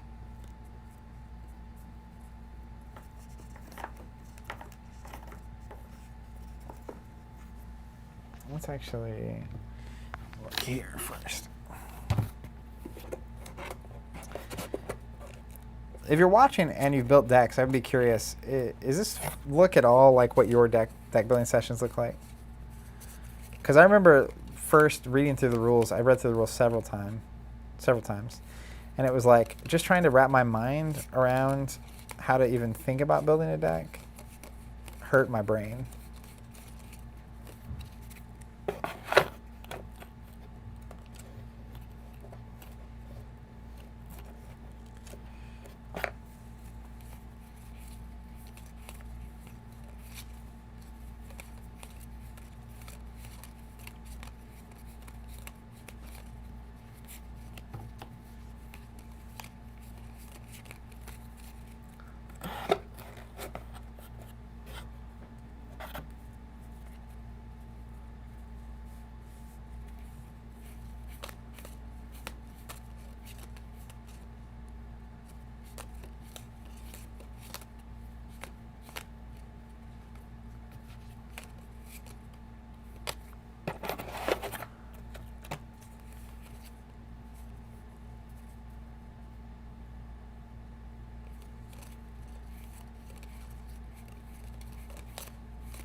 All right, let's look in here.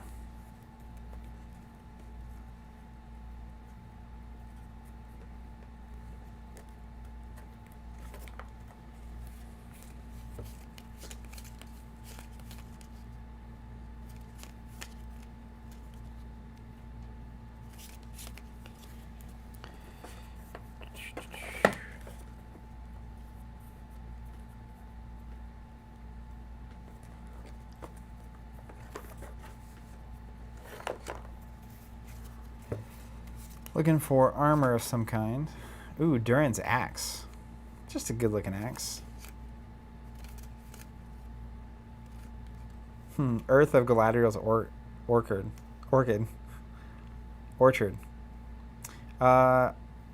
Just love the fact that that's a card.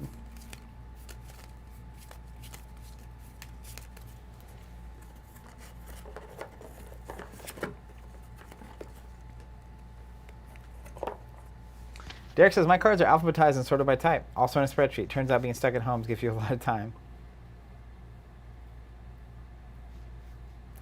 Andrew's saying the ideal, and I agree with this, ideal situation is you can play a card for points, and from that site reach a site where you can play another card of your cards for points. But that's difficult to arrange.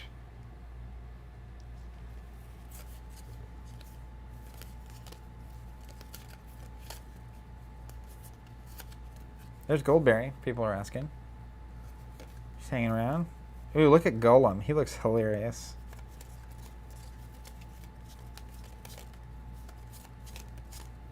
There it is.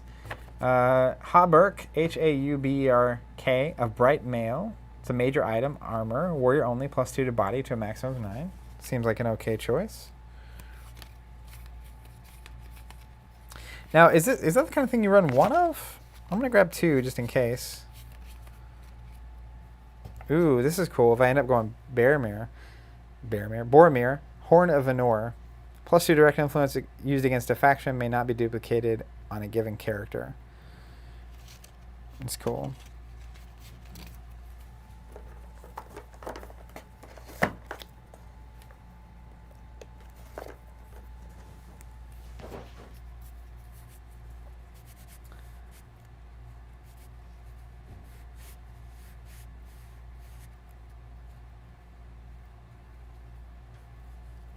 Jeremy says, I see what you're getting at here with the scouts and the alt ring. What do you mean by alt ring?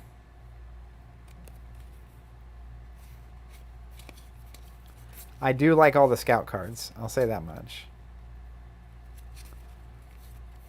Also, in building a deck, I'm learning a lot about this game because it's like you start understanding how few point cards are actually in the deck. And then basically you start understanding as you draw cards the places you have to go in order to be able to play your points out, because you got to get them out so you can get to the next thing. And so you start arranging your, where you're going based on what you draw and also what your deck is trying to do, and balancing those two is quite difficult.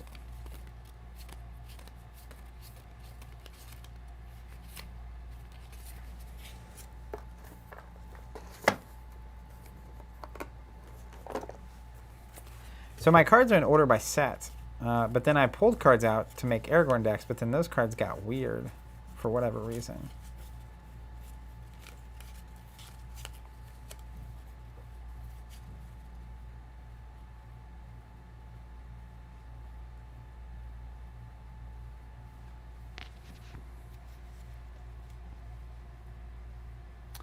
Mithril. Yeah, I do have that. Oh wait, here's the stack. Here's the stack I made. I've just been ignoring this giant stack of cards that I have pulled out for this very reason. It's like Magic Ring of Stealth is a good example. Playable only with a gold ring, and after a test indicates a magic ring. Give the bearer Scout skill. If the bearer is already a scout, he may tap the Magic Ring of Stealth to cancel a strike against him. So I like Magic Ring of Stealth a lot.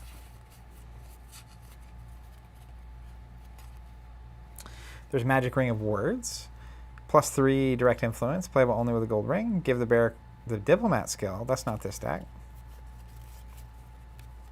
Magic Ring of Lore gives the bearer the Sage skill. That could be interesting. Probably not. Is Gandalf a Sage? He surely is. Yeah, okay. So that's really who can go get the pieces I need to make Aragorn start happening.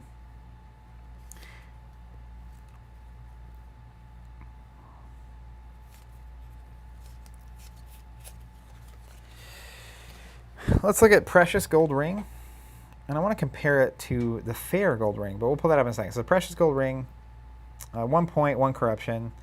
I'm just comparing these stats. So it looks like Precious Gold Ring is a little easier to hit the 1 ring, but a Magic Ring hits on pretty much anything. A Lesser Ring is anything you want it to be.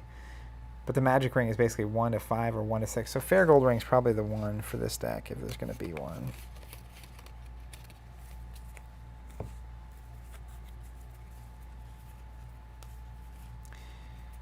Shield of Ironbound Ash. +1 body to maximum of 8. Tap Shield of Ironbound Ash to give +1 prowess against 1 strike. That seems pretty good. Just grab a couple of those because we're here. How do we feel about my minor items? Elfstone definitely needs to happen for Faramir.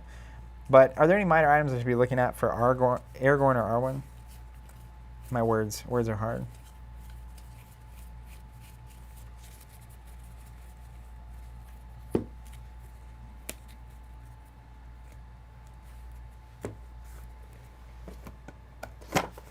All right, now I'm going to grab that Mithril Coat just so we can see what it does.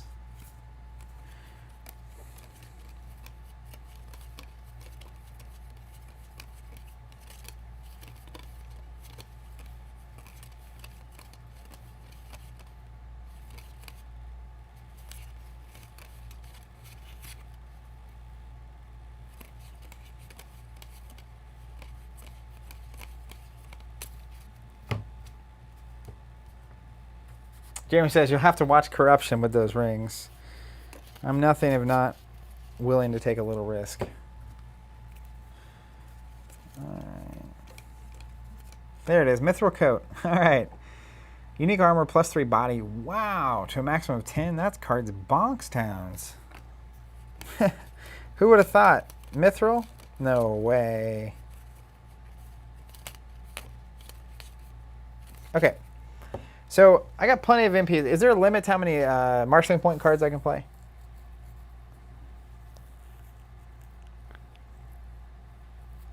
Elven Cloak is good if you're going to go canceling. Yeah, that seemed correct. Let me find that again. I also love that art. I feel like half my decisions with this game are going to be making choices based on art and theme. So let's just go Elven Cloak, and we'll just put this back for a second. Which I like. Jeremy, I'm glad you're enjoying it. Saying this is a blast. It's difficult for me because we're on camera, and I'm not... Growing up, my little brother Tim and I played games together all the time. Video games, card games, etc. And he really... And it probably helps that he's the fourth of 4 kids, but he really enjoys watching people play games. And so... I'm the exact opposite. I don't even like reading the rules. I want to learn by playing and getting my hands on and getting into it. So I usually read the rules long enough to understand whatever I need to know to dive in. And so, you know, when it comes to like thinking about, you know, what people would enjoy watching or hanging out doing on our stream, it can be challenging because it's like, you know, when we're designing like a token set or something, it's not that hard because we are players of these games, and like we all have a sense of what we would want out of this, and when we see something that's cool for this. But when it comes to the kind of content we're making and all that kind of stuff, it's a challenge because it's just like I don't think naturally I'm more prone to doing than I am watching someone do. So that's just it's cool to know people are enjoying it. Andrew says Shield of Ironbound Ash can be good for a fighter with low body. Yeah, and it seems. You know, it's not worth any points. That's the downside. So if we're looking at Shield of Ironbound Ash, right? No points, only 1 corruption, +1 body. It's a minor item. So minor items are cool because you go to a location and you can always tap a second character to play a minor item. So you, like if it lets you play information or a major item, then you do that. But then you can tap a secondary character to get something like the Shield of Ironbound Ash. So that's nice. Whereas like Mithril Coat, the Mithril Coat, is a greater item. So you're going to have to go somewhere for that. Fancy. It's unique, so you have 1 in the deck, but it does give +3 body, and it can get you up to 10, which, you know, if we compare that to example to the Hauberk of Bright Mail, Hauberk of Bright Mail, it's warrior only, so it's restrictive in that way, but then it's also +2 to a maximum of 9. It's also 1 less corruption than the Mithril Coat, but it's also 2 less points.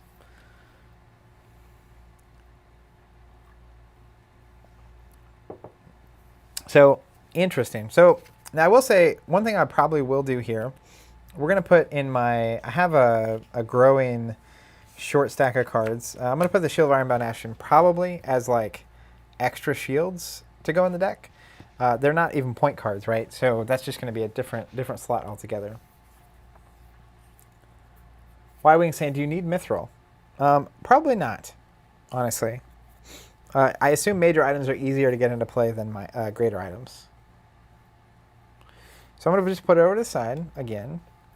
And we're going to put 1 armor in that costs points. And then I'm going to have 2 shields in to basically give me some extra stuff to be doing. So let me reference my cheat sheet again. We need, I have my 4 starting characters. So I'm going to need 4 characters in my deck, but I'm going to get to that in a minute.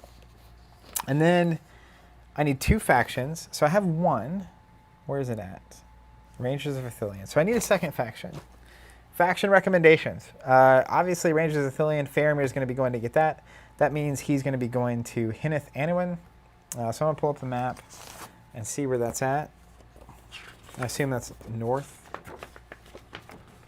But I have been wrong. I also love that this game basically is going to force you to know your geography of Middle-earth, which is just fantastic.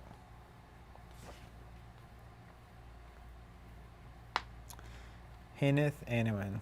Where are you at? I bet that's a location, not a region, eh?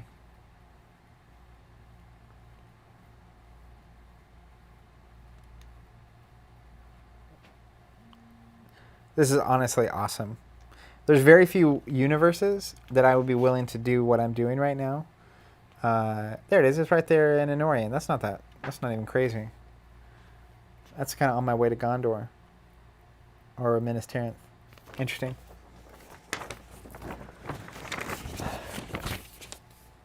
Y-Wing Scum says Rangers of the North. So I'm going to pull out my factions. I have them in a stack here.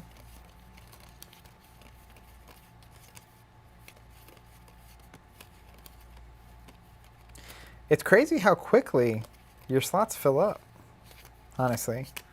I didn't expect that. I had a big stack of things that I could potentially put in the deck.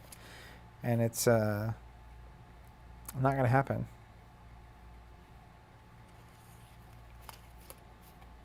All right, there's like Knights of Dol Amroth. And let me look at, you got to be careful. There's so many different ones here. Now, another thing to think about, I'm just going to start pulling.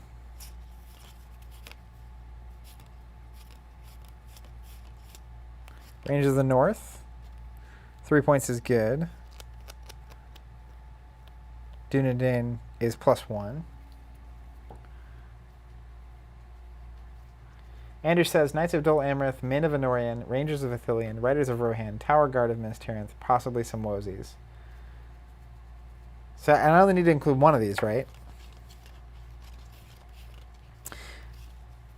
Yeah, the Wozies of the Dunedain Forest.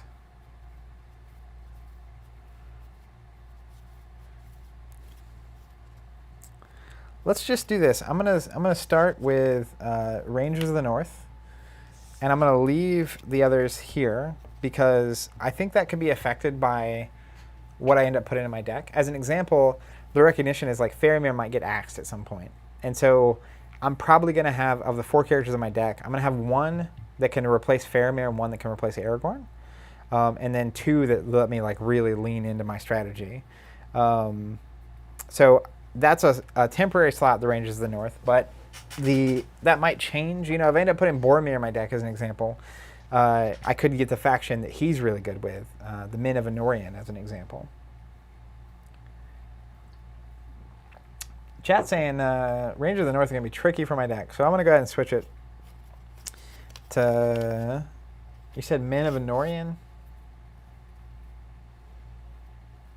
No, Men of Lamedon. Seems lame.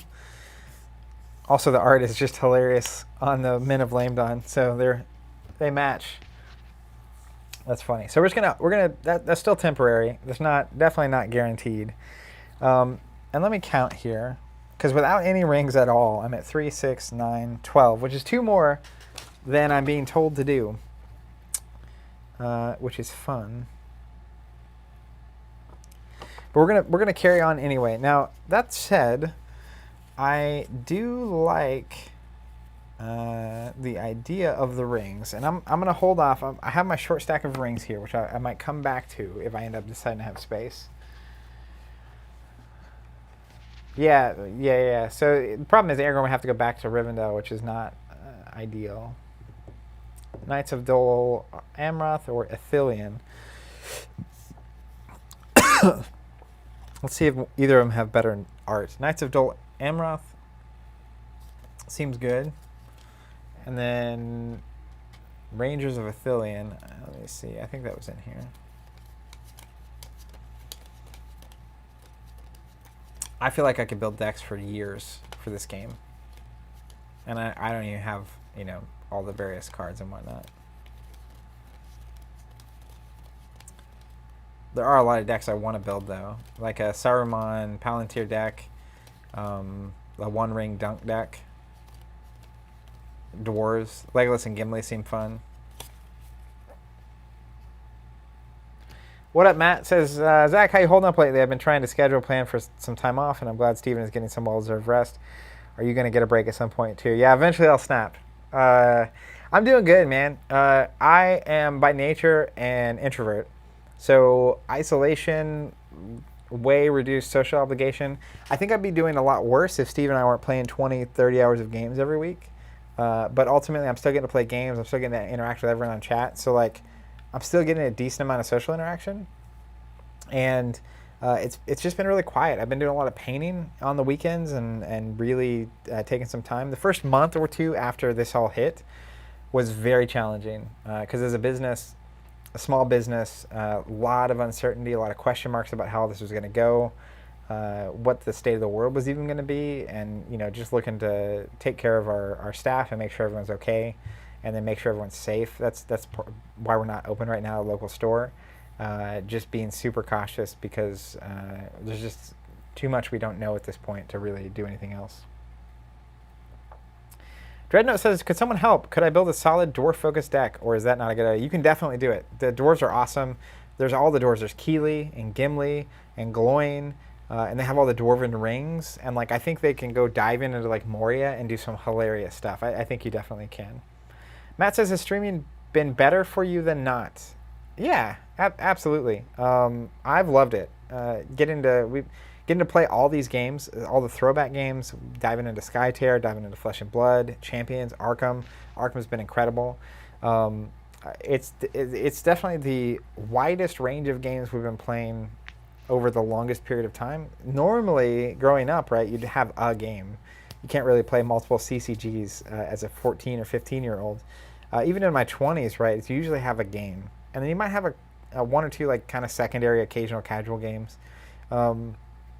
But I think my perspective on game design, on deck building, on playing, on why you're playing, is so much wider right now because of the number of games we're playing, and I love that. I'm a huge fan.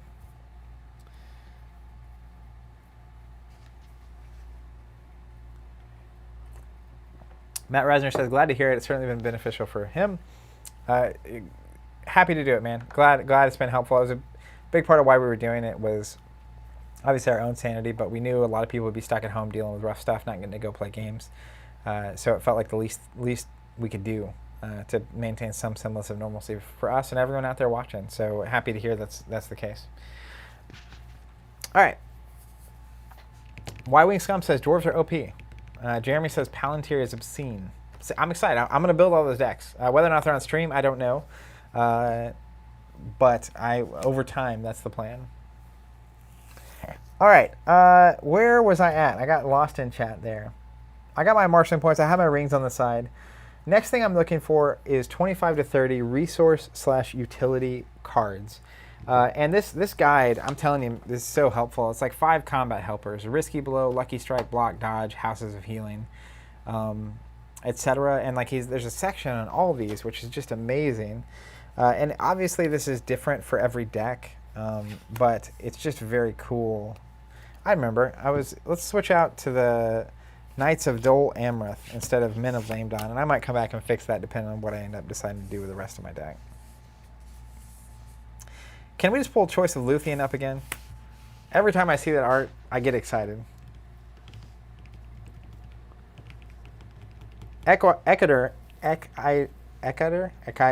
on Twitch says dwarves are the best. He agrees. So yeah, you're not even anywhere near in the wrong on wanting to build a dwarf deck. Apparently they're amazing. Dreadnought, are there any thoughts on the Harry Potter TCG? Somewhat simple, but a neat one, and fans trying to revive it by fan-made sets and community events. It's on the list of potential games we would stream, but it's not in the near future, so we'll see. All right, let's see. I need my resource cards, utility cards. Cards I like. Block. Warrior only. Warrior does not tap against one strike unless he is wounded by the strike. Seems good. Concealment. Scout. Tap Scout to cancel an attack against his company. So, like, you could basically use block with a warrior. So, like, Aragorn's a warrior scout. Obviously, let's make sure that Boromir's not. Okay, so basically he can block something and concealment on the same turn. It's awesome.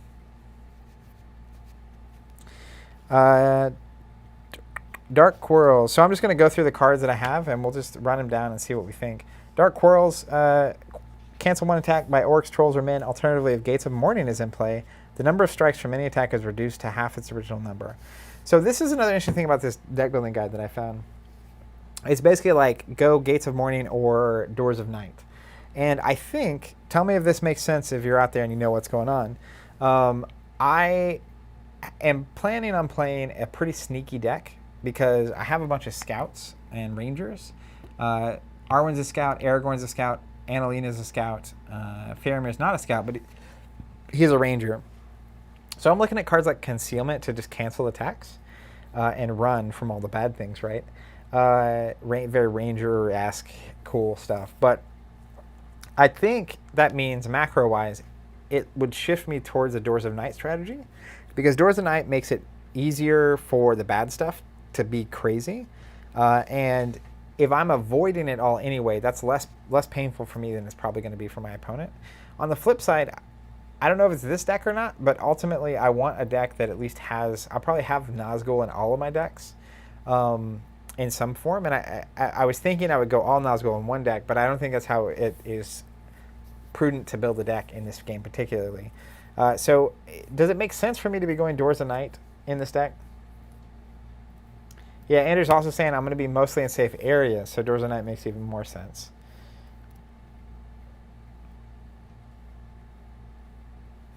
What up, Lepric? Is this the old Lord of the Rings CCG or the new CCG in Middle-earth? This is the CCG from the 90s. There was a TCG in the 2000s, so...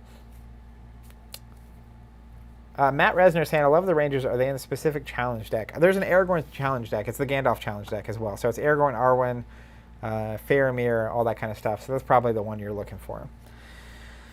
So Dark Quarrels is probably not going to end up my deck because it ultimately is the Gates of Mourning. Now, I have the Shield of Ironbound Ash, so it's a minor item. Another minor item I just pulled is Dagger of Westernese. Again, I'm going to make a minor item stack, but I'm not necessarily planning on fighting so much, so we'll see. Dodge. Target character does not tap against one strike unless he's wounded by the strike. If wounded by the strike, his body is modified by -1. Dodge seems good. A chance meeting. A character, even a hobbit, may be brought into play with direct influence at any freehold, borderland, or ruins and lairs. So this is the ability to play a character with an event.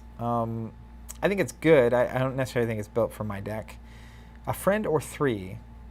For every character in the influencing character's company, a friend or 3 gives +1 modification to an influence check or to a corruption check made by a character in the same company. Not so bad. Elven Cloak. Now I have a starting one, but there's 2 more here, so I may as well put it in because you can just cancel attacks. I mean, that seems good. I can go to the wilderness without any fear.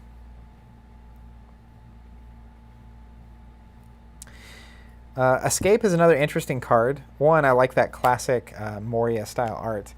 But it cancels an attack. You just have to wound an unwounded character. So they flip all the way around. That, to me, is only needed if you're really facing something nasty.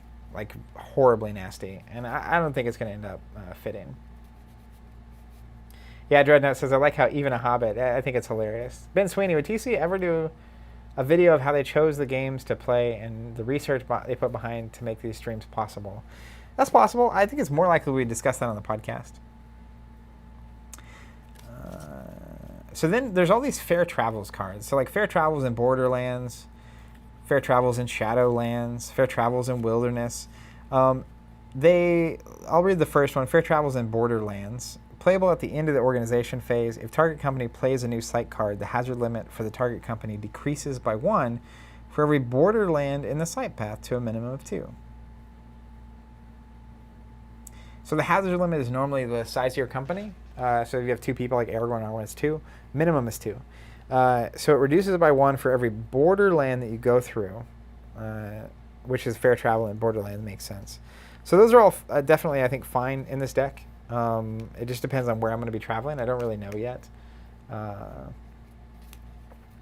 Farsight, Sage only. Aragorn is not a Sage. Arwen is. So is Annalena. Okay. During the site phase in an untapped site where information is playable, and I am going to need information, right? So this seems like a good card.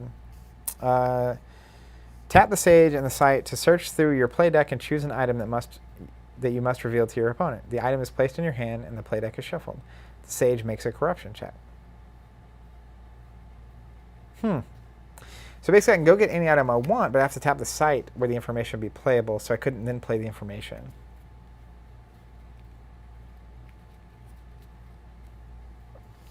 Interesting. Next up is Fellowship, only playable at a haven during the organization phase on a company that has 4 or more characters. +1 to prowess and corruption checks for all characters and allies in the company. Discard this card. So basically, if you have a big group going together, it's like Fellowship of the Ring. Makes sense. Gates of Mourning, not doing that. Healing Herbs. The bearer can tap and discard this item to heal a character in his company, changing that character status from wounded to well and untapped. Alternatively, the bearer can tap and discard this item. Alternatively, the bearer can tap and discard this item to untap a character that is not wounded. That's actually really interesting, especially with the card I was saying earlier, Escape. That's a good little combo because Escape wounds you, and then if you already have the healing herbs down, you can actually completely heal. Lucky Strike. I've heard this is good. Warrior only. I think Aragorn and Faramir are both warriors. Make 2 rolls or draw 2 numbers against a strike and choose one of the 2 to results to use.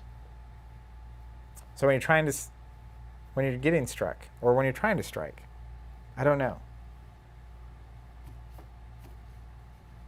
How do you feel about Lucky Strike?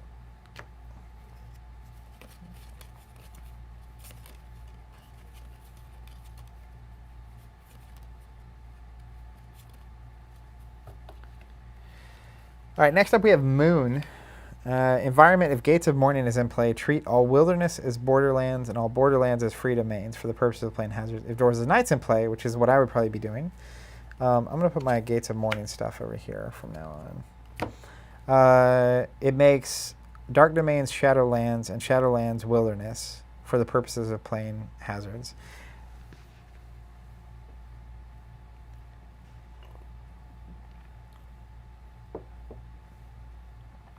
You doing all right over there, Bryce?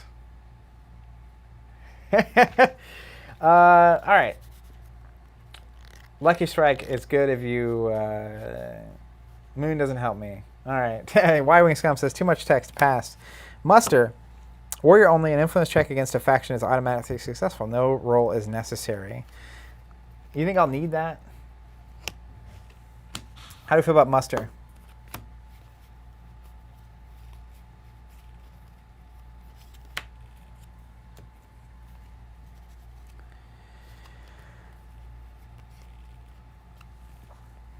Influence check against a faction. I feel like I was getting the faction checks without much trouble. All right. What about new friendship? Diplomat only. I'm not playing a diplomat. Get it out of here. Let's get rid of that. Risky blow. Warrior only. +3 prowess and -1 to body. That could be good if I need to take care of an enemy.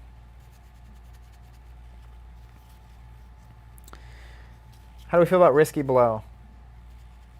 Y-Wing Scum says yes. I assume that means to risky blow. I like that art too, more than anything.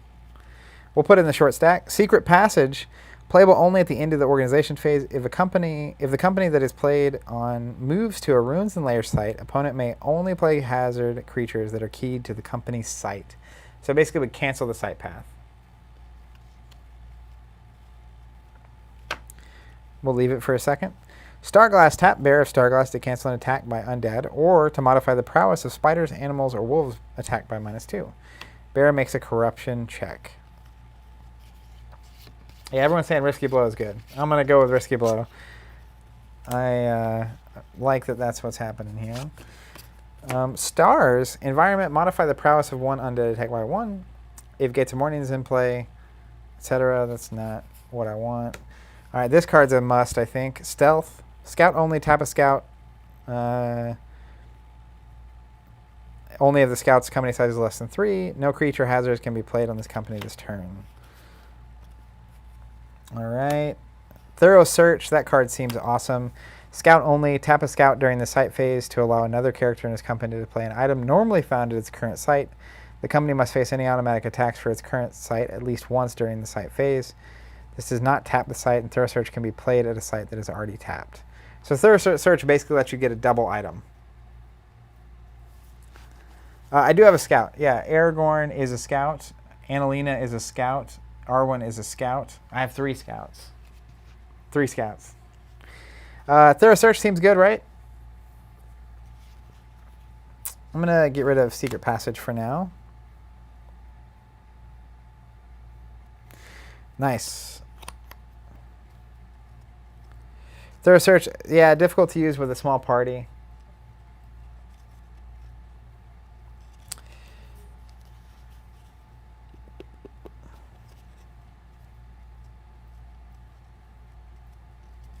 Okay, I'm going to go with your advice here and not run the Thorough Search. Basically, I'm going to have small parties, so you need to have a lot of characters in the same party to make super use out of that.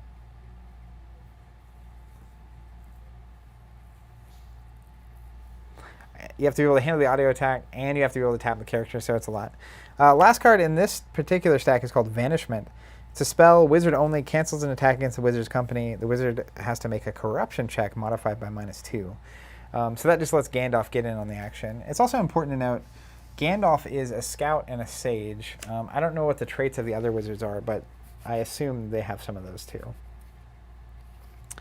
Now I'm going to look back through my mini stacks here to see what cards, make sure I'm not missing any cards from my, these are all points it looks like. All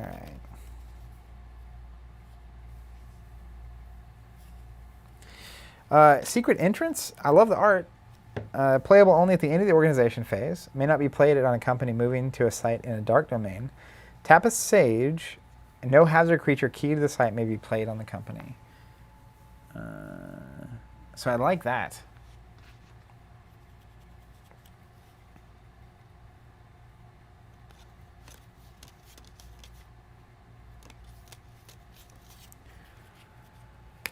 Jeremy's saying, yep, Secret Passage is good. I'm glad to know that's the case.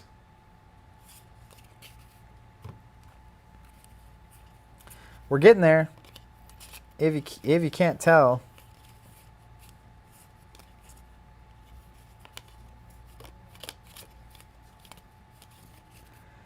All right, so starting party decided, and I'm looking for, Herman says, if you're planning to go to Dark Domains, then Passage is good. I don't know yet. I need to look at my site path, because ultimately, how many points are possible here? 3, 4, 5, 6, 7, 8, 9, 10, 11, 12. So is this a problem? I only have 25 possible points on these cards. Or, yeah, is it 25? 4,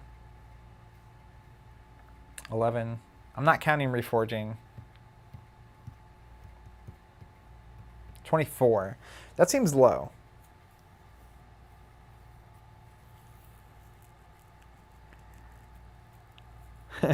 Andrew says, you're not going to any dark domains unless you're planning a trip to Mordor, which seems unlikely.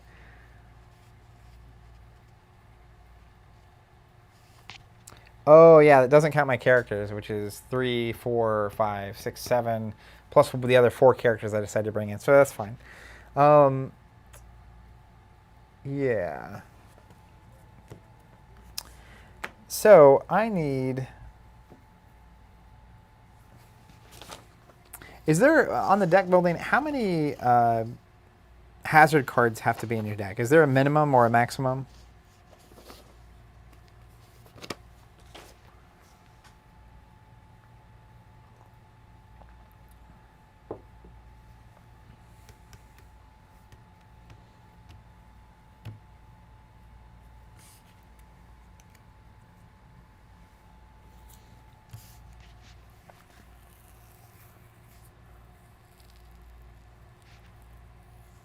Has to be 50-50. So it has to be half. Herman says hazards are equal to the resource, typically 30. No one knows.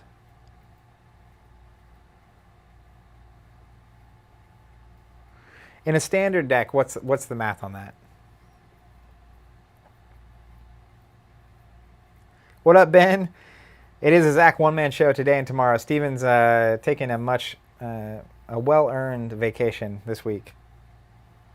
Andrews is checking the rules. I want to know, because my plan is basically build the hero side of a deck, and then I'm going to build the components to play solo. So when I play solo, I'm going to strip all the bad guy cards out of my deck, all the hazard cards. And this lets me test this combination of cards. And obviously, it'll play a little different when you're actually playing the other side. Ben says, good, that guy was holding you back.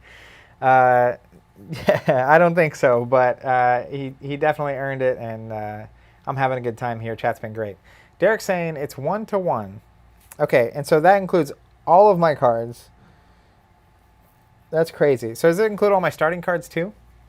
Because you reveal your starting characters, and if you match someone, you have to go again.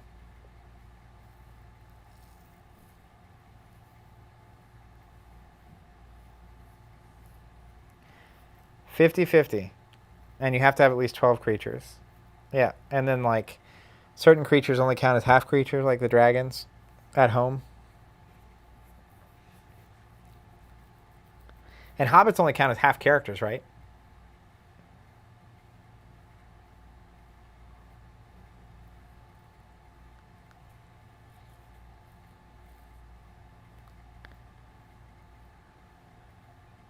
Jeremy says, I'm confident to say I have 20 of the puzzle pieces in place, only 980 to go. That's funny. Okay, so here's what I'm looking at. Now, let me look at some of these characters.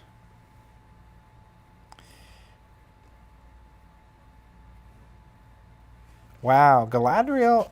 Let's pull up Galadriel, because this art is just too good. I love this art. It's very simple, but I love it. And Elrond have the same ability, basically. Galadriel costs a little less. Who was I talking about earlier that had the direct influence for Galadriel?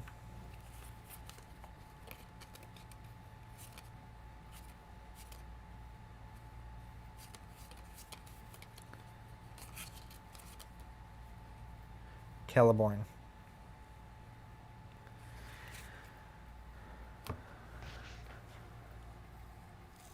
What up, Carl? Popped in for something to watch while cleaning up after mopping the floor with Rhino Heroic 1. Congrats.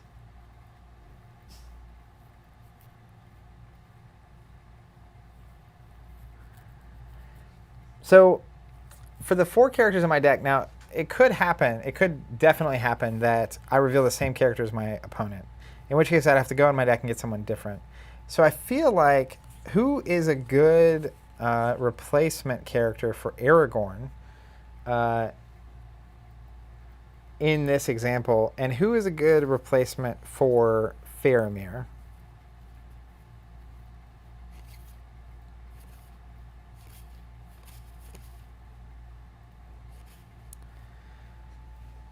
Obviously, if I miss on Aragorn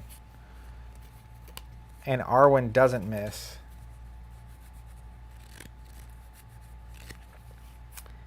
then that's interesting. Because I'd want someone with 3 direct influence to control her.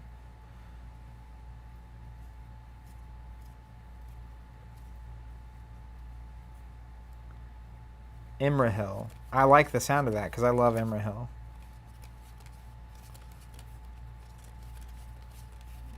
Let's find him.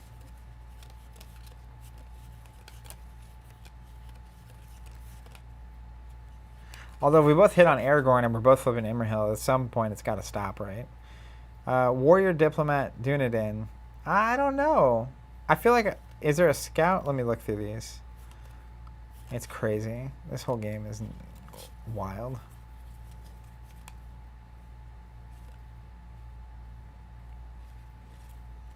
Because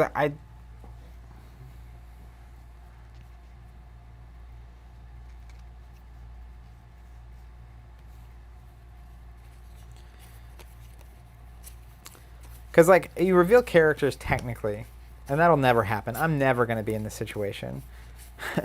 So let's just go the other direction, which is who do I actually want to play from my deck when we get going. People are saying Galadriel and Elrond aren't practical. Can you explain why they're not practical? What's going to be the best thing to basically protect Aragorn? I also think you have to play them at their home site.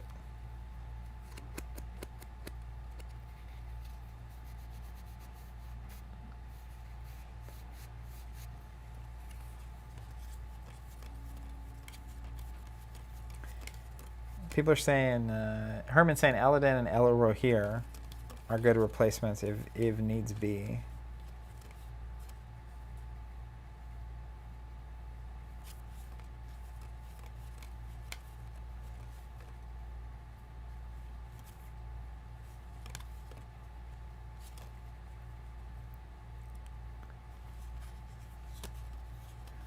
I also recognize that for my forging to work, I need sages.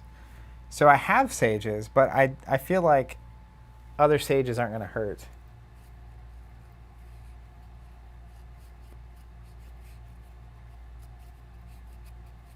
I got you, Bryce. So this is going to be a tough choice, actually. What Anders? Do you have a recommendation? That's true, Derek. Gandalf's a pretty good sage, so I probably have enough sages, honestly. What allies other characters do you guys think? Part of it's point cost too, right? And the other thing is influencing / technically when I'm playing against another human, I think characters that they haven't played, I can't play.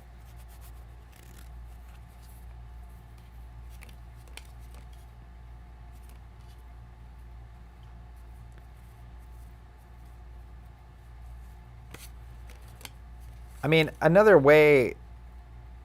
Let me look. I always love Legolas and Gimli, of course.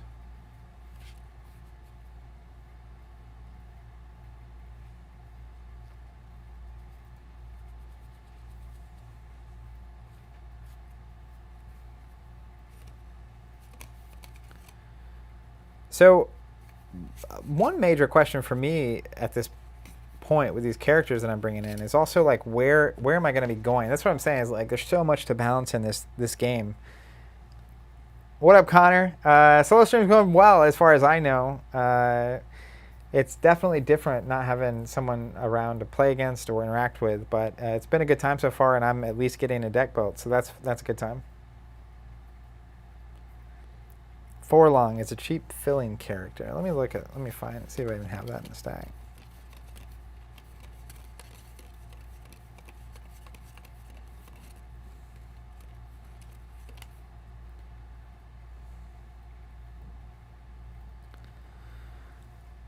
Adrazar is not a bad choice either. He's a scout and a Dunedain.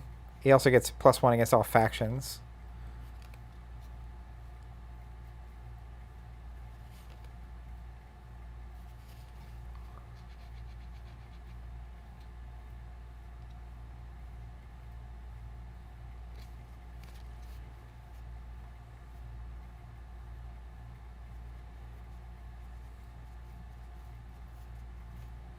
Is Glorfindel crazy?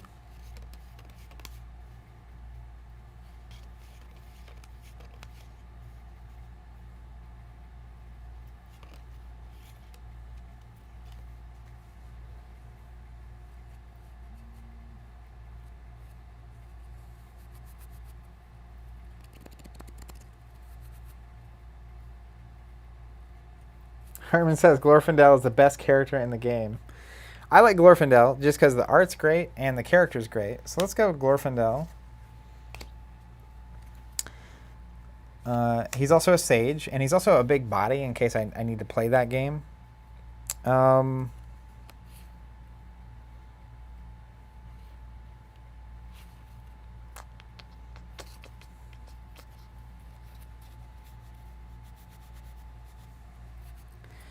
And then let's just find Imrahil. Prince Imrahil. Because I did end up putting Knights of Dol Amroth in my deck, so that seems good. It's where I want it to be. He's also a good character that could be an Aragorn replacement if I had to. So that's not bad. And then any other... I'm looking for...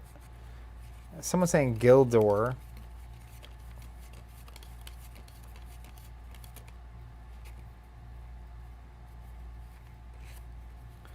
Y-Wing Scum says, I've never seen Gildor. Gildor in Glorion. Unique, +2 prowess against orcs. 5/7 is not a bad stat. Only 4 mind.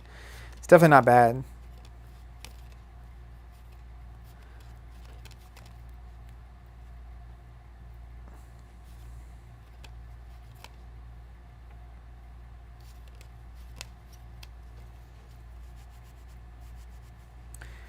Derek saying something like Mablung, maybe? Cheap warrior scout. Oh, I do like Eowyn. She's a cheap scout that can go anywhere. I also like the love triangle between Arwen and Aragorn and Eowyn. So how about that?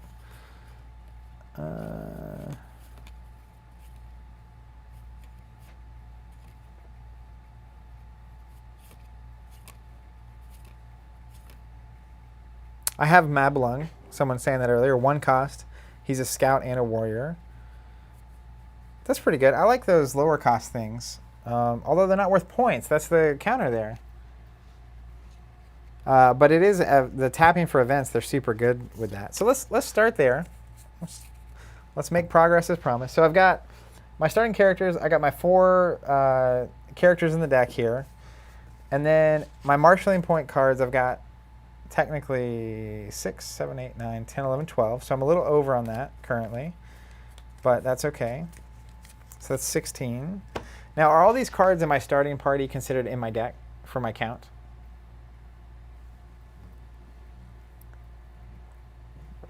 All right, everyone's saying that cheap, small, pointless characters are good in case you need someone to block and take some heat for you.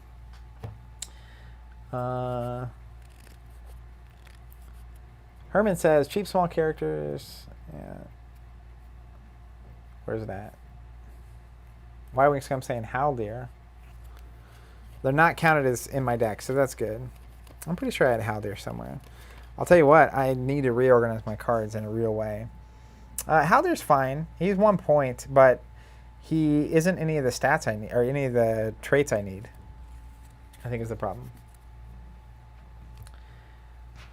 West Coast Bannerman says, "Hey, CCG, classic booster packs and such." Yep, I was opening some packs at the start of this thing.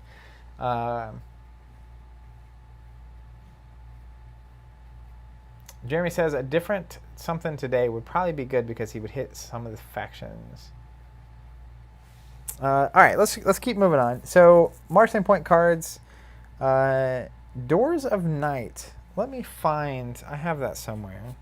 Is Doors of Night, are those bad guy cards, so to speak?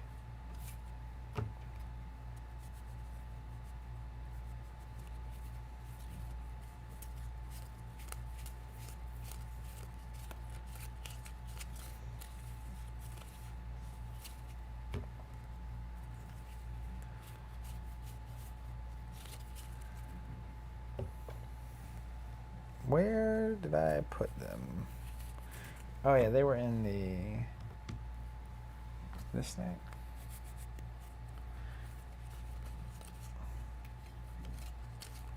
There they are, Doors of Night. Look at that art though. That's just something. There's something to that.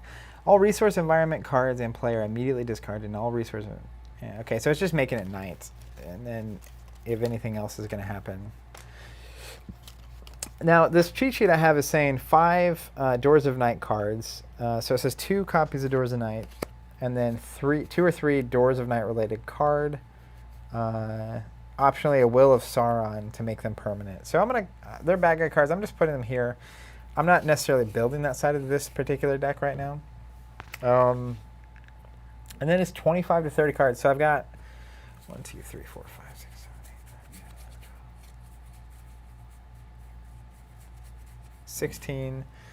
12, 16. Is there a cap to how big my deck can be? Jeremy Wright, is it Glorfindel the second? Yeah, it is.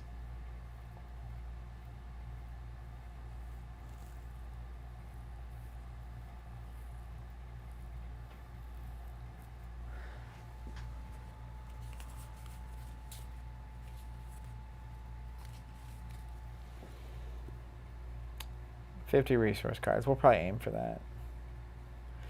Y-Wings I'm saying must include, I think. What's a must include?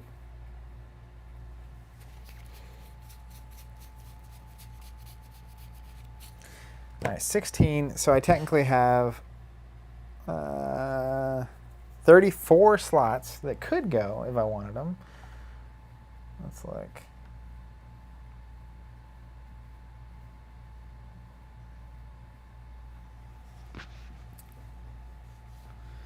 Oh yeah, so Doors of Night, I mean, I'm definitely going to build the hazard side, but right now I'm just working on the non-hazard half of my deck. So I'm just kind of setting Doors of Night to the side.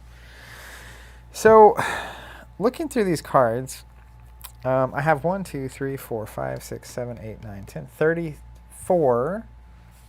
If I include Narya, I also have Hiding. That was a card I didn't read earlier. Scout only. Scout's company may not move to another site this turn. Cancels or hazard creature attacks against the Scout's company this turn. Is Hiding any good?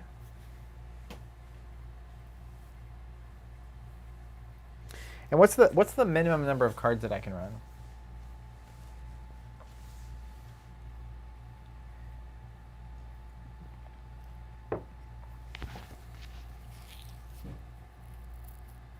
Yeah, I don't think Hiding's the right call. I agree. So let's just do this.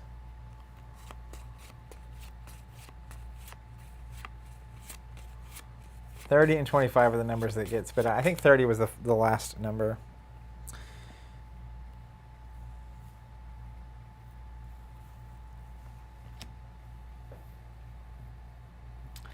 The starting characters don't count against that, Anders, or the characters I include in the deck don't count against that?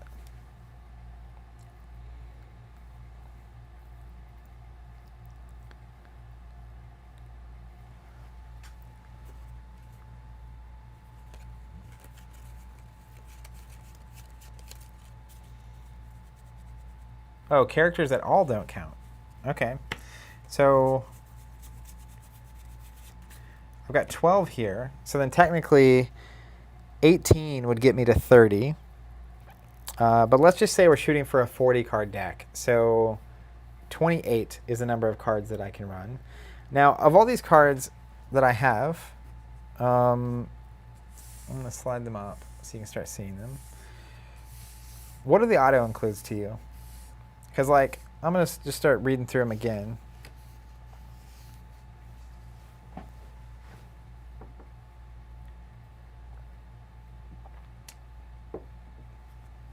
What up, Holdrick? Welcome back. Derek says 30 resource cards, 30 hazard cards, 10 characters, 2 starting minor items, up to 3 wizards.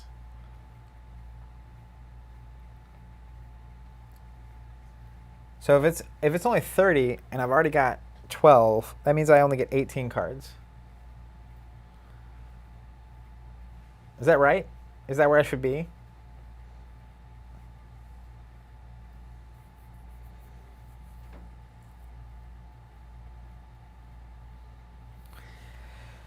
All right, I'm going to read through some of these, see which ones I like the most. Elven Cloak is an item, and you can tap it to cancel a strike. Must be keyed to the wilderness. May not be duplicated.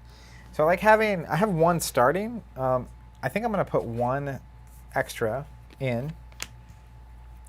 Just going to start making some cuts.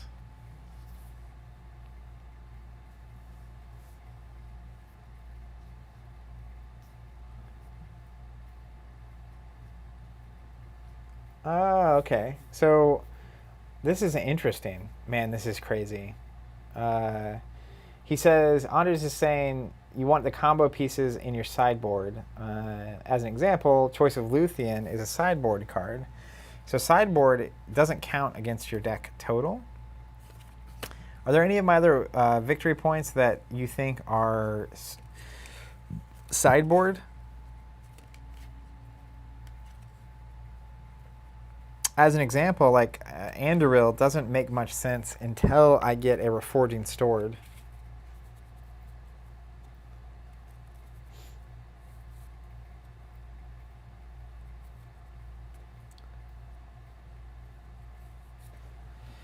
We'll come back to that in a second. Dodge, target character doesn't tap to take a strike. That's not the, where's my favorite ones? Concealment, tap a scout to cancel attack. That's definitely going in. Stealth, tap a scout to play at the end of your organization phase. Only if the scout's company says it's less than 3. No creature can be played. Yes, that's going in 3 of. Vanishment, wizard only cancels an attack against the wizard's company. So that is a card that can't be played until I have my wizard out. So I feel like that is a card that is also probably a sideboard card. So I'm just going to start putting things over here that I think are sideboard cards. I want some minor items going. I have one Elven Cloak, but I'm looking at Dagger of Westernies. Top my prowess. I'm also looking at Shield of Ironbound Ash. So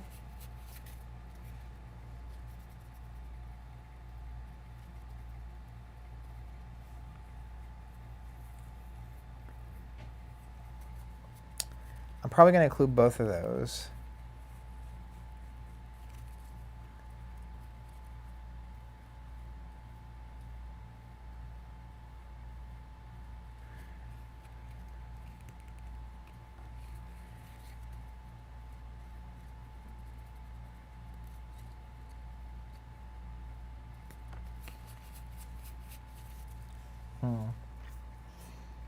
Block, warrior doesn't tap against a strike. I like that. Now, I still have to assign strikes, right? So if I have 2 characters and there's 2 strikes, I couldn't assign one to Aragorn, deal with it, and then assign another one to Aragorn, right?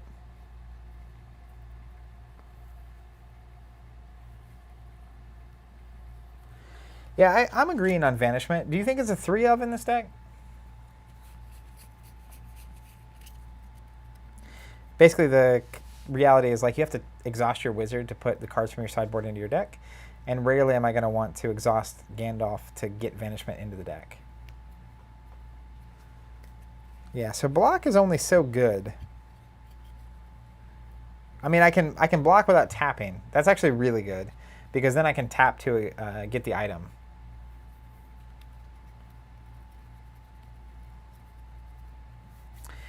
Derek's saying to run 2 and 3 if you have the space. 2 Vanishment is what you're talking about? So I'm definitely going to run block. I think block is super good, actually. I turned 180 completely. I was like leaning towards gone, but I think the ability to block with a warrior and not tap, and then tap with a warrior to get the item is super good. I also like Risky Blow in this deck. If I need to deal with an enemy, it lets me get up there in the prowess stats.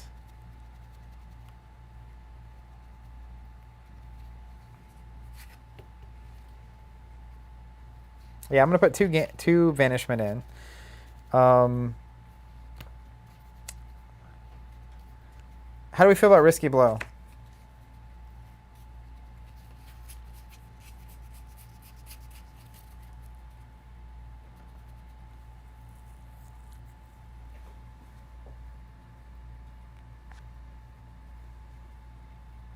Yeah, I'm in the same. So dodge is also rising in the ranks for me in the same way that block is.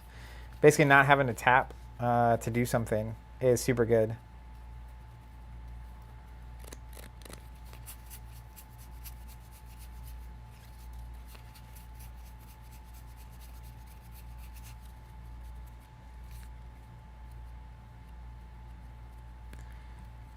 Let's go 2 risky blow. I'm going to leave 1 out to the side. And then I have this healing herbs escape combination going on. So healing herbs, you can tap the bearer. It's a minor item to heal a character. So I feel like I'm going to have 2 main parties, right? Although you discard the herbs.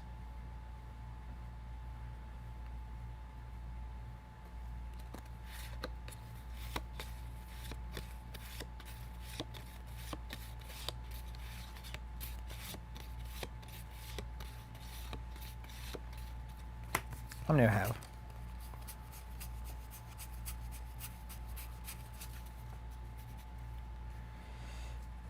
I'm going to go 3 healing herbs. That puts me at 20. And then now I'm running out of space.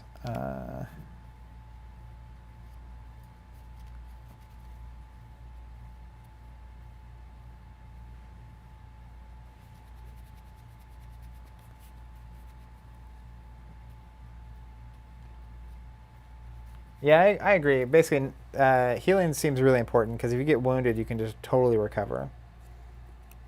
What's Lorith? Is it a character?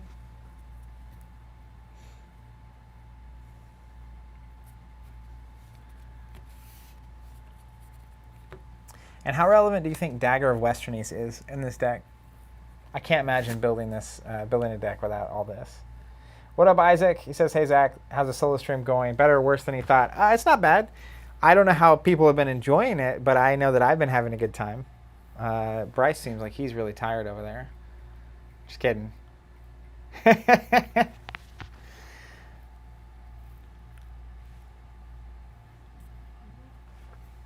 right, let me look at this Iorith or Lorarith. Let me see if I have her in here.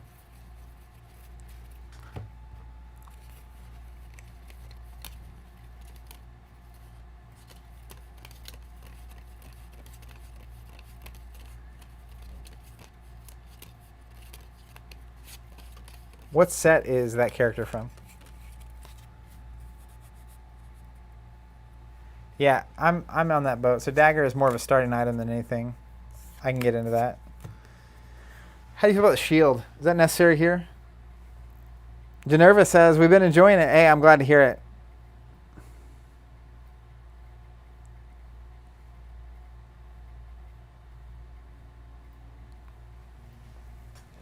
Honor says, been super fun to see so many memories. Yeah, that's awesome. Dragons. All right, let's see.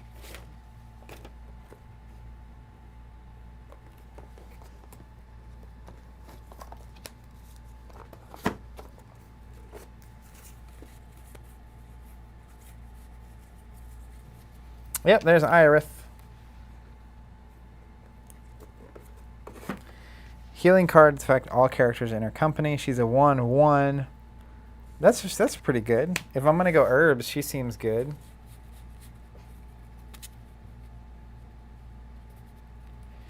Jeremiah says, just joining. Was there a gameplay summary for this earlier? I have a few cards but never played. We did a stream like 2 months ago. If you just search like how to play Middle-earth CCG on YouTube, you'll find it. And we walk through all the rules and whatnot. What up, Kang? The Time Lord says, welcome to the solo world, Zach. Yeah, she is also a sage. And a Dunedain.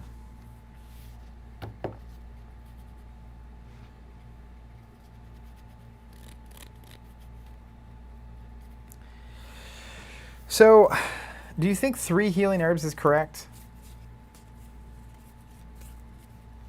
And I can technically, characters don't count, and I can have up to 10 characters, right? So I'm just going to put her in the stack. May as well. And I'm going to stay on 3 herbs at this point.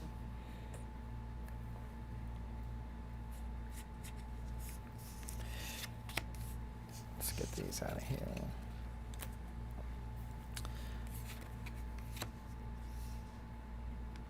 Derek's saying 2 and start 1. 2 total and start 1. Well, what do you start it over? I can't start over the Elfstone. Is it better than an Elven Cloak?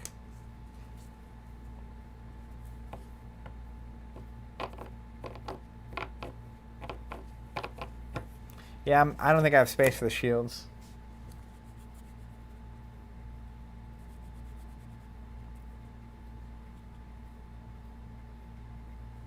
And the Elven Cloak has nice art. Yeah, I like the Elven Cloak a lot.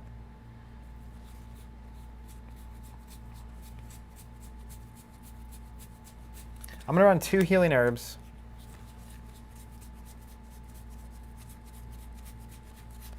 So there's 19 here. Plus, let's say Choice of Luthien. Do you think Anduril Flame, the Flame of the West, is a good sideboard card?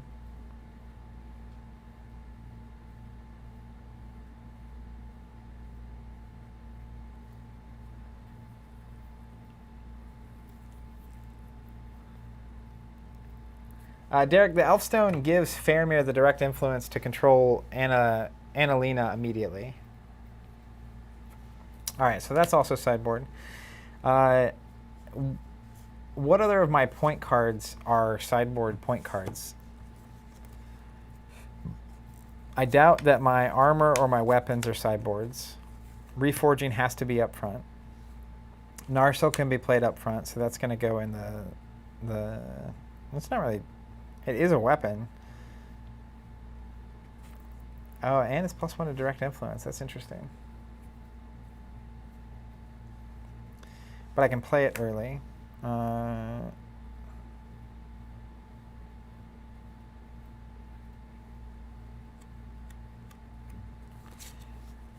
Understanding, drop 1 of the...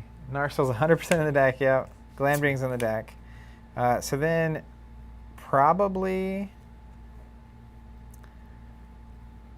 I don't know. Do I keep... If I'm going to drop one of the major items, it's either Sword of Gondolin or the Habric of Brightmail.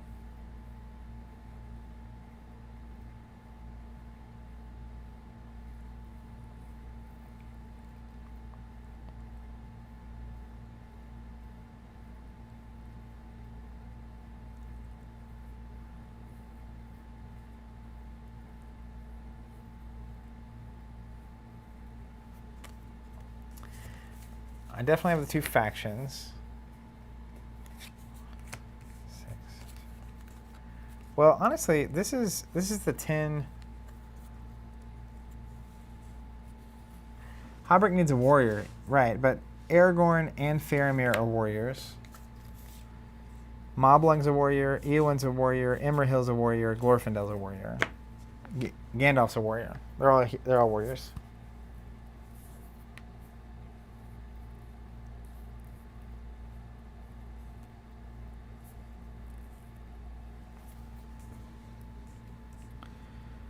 Yeah.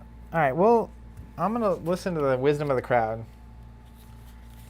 I'm going to get rid of Habric Brightmail. And we are down now to 9 in deck, which means I have 21 spaces to get to 30. 19. Narya, which is Gandalf's ring. How do we feel about it? I have 2 slots left.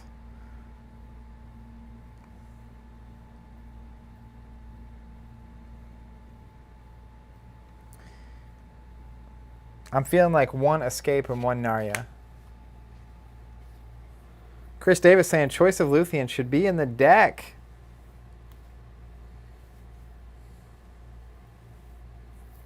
Hunter says awesome but impractical. Herman says you need lesser rings. I don't think you do. Narya is an event, so you don't need a ring at all to play it.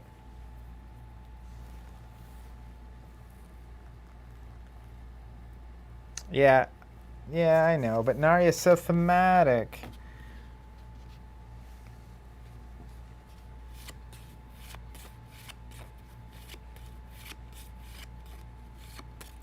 I want to put Narya on the side.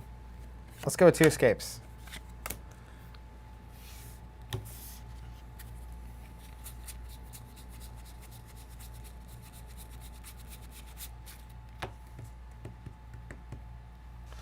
Hold on.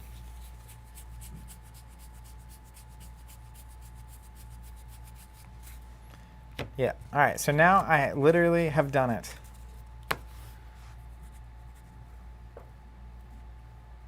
So I have 30 cards.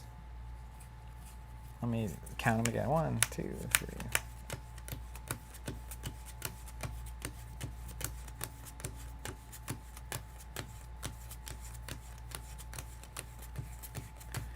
Okay, so I have 30 cards. Gboard asking, how does it compare to Arkham? This is totally different than Arkham. This is a head-to-head game for starters.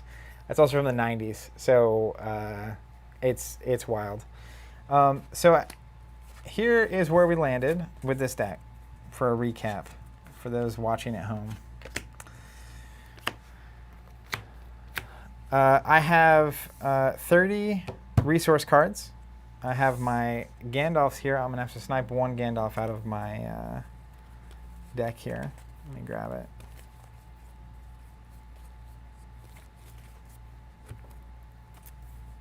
I love this Gandalf art. I can't tell you how much I love this Gandalf art. Let's go here. All right. So 3 copies of Gandalf. My side characters that are going to go in the deck are Glorfindel II, Imrahil, Eowyn, Moblung, and Ioreth. And I assume Gandalf also doesn't count against my deck.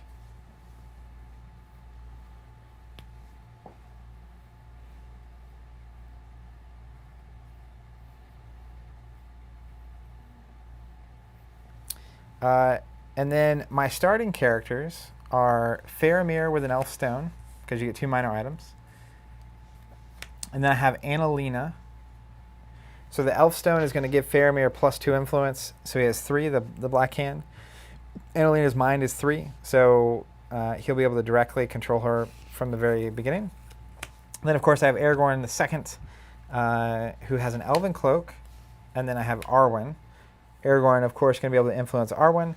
If Arwen gets Choice of Luthien on, she'll actually, with her ability of +7 direct influence against Aragorn, be able to influence him, which then would free my mind completely up, which is great. She really used the brain.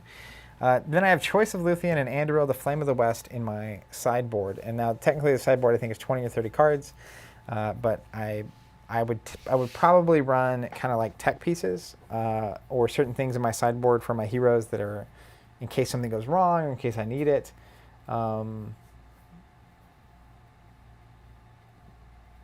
Great. Gandalf does not count. But I'm not going to do that yet. So I have all this, which is great. I'm happy that this is the case. Seeing what time it is, next thing I'm going to do 1, which is my goal for solo play. There's various ways that you can do this, but the way I'm planning on doing it, I saw some people talking about something similar online, and I really like the idea, and I feel like this game would be fantastic. Basically, the goal of solo for me is to create the environment so that you can bring a deck into it and do whatever you want. You want to go fight the Balrog, you want to go destroy the One Ring, you want to go explore certain regions. You could do that, and it would feel that way. Herman's saying, could you read the text on Choice of Luthien? Yeah, sure. So it gives Arwen +2 mind, but she also gets +2 direct influence. Unique, playable on Arwen and Minas Tirith. She receives +2 direct influence and +2 mind. Discard Arwen if she moves to a site not in Anorian, Lebanon, Lamdon, Belfalas, or Enfalas. Tap Arwen to take 1 item, ally, or faction playable at her current site from your play deck or discard pile into your hand. So the idea being, once this goes on, she can directly influence Aragorn to free up some of my mind. She also gets to tap, so she's going to want to be safe and hanging out like Minas Tirith to go get a card out of my deck, which is super powerful, especially when I'm wanting to basically exhaust Gandalf to shuffle in Anduril. But I only want to do that after I have Reforging stored at a haven and after I have Narsil on Aragorn. So then the goal is it's going to let me go fish that card out directly, save me a bunch of time, go grab Anduril, then move back to the haven, forge it with Narsil, The sword that was broken is reforged again. Aragorn is king, and then we score all the points and win the game. That's the goal.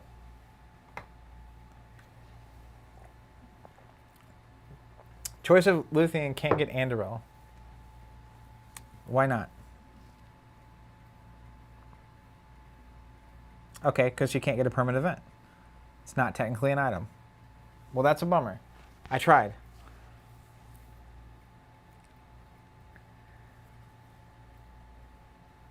She can't play it, but she can still go get it. Right? Yeah, but she just lets me go draw a card.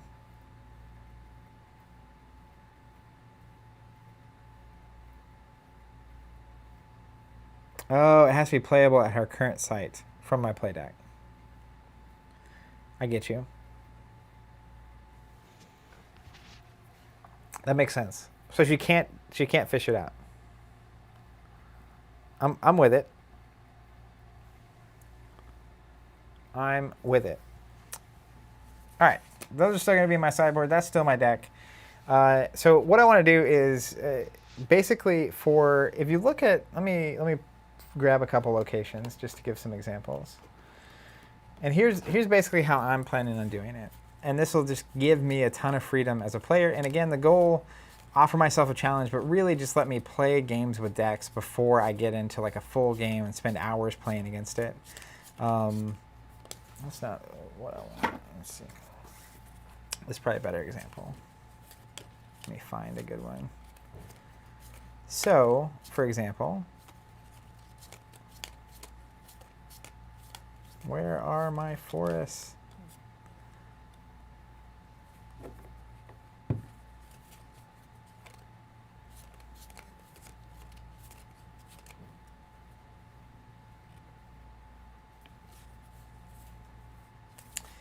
So let's pull up the Wozy Passage Hold as an example. And it's got a couple things going on.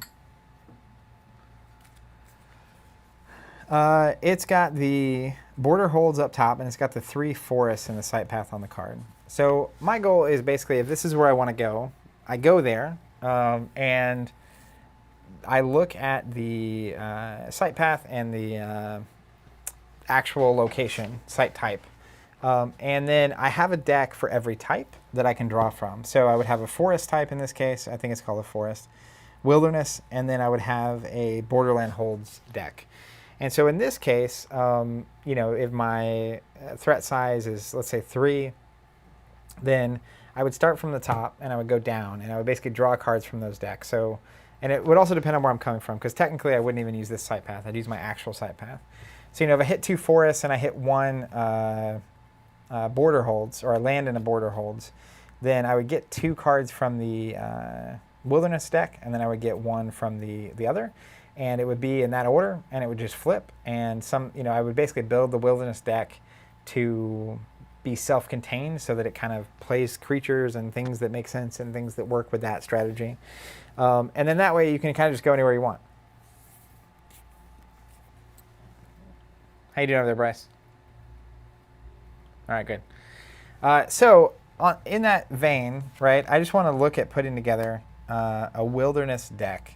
And I have these cards here. So as an example, we have like Bert. Bert is a creature. He's a troll, and he's got the wilderness symbol. He's also got the Shadowland symbol, and then he's got the Shadow Hold symbol. So technically, you know, like Bert or Tom. Tom's another good example. Let's see, they have funny names, so I want to make sure they're golden. So you can look, and like these guys could technically go in any of the decks that their icons match, which is cool. And so I'm going to be going through and looking for, are there any important wilderness creatures that I want?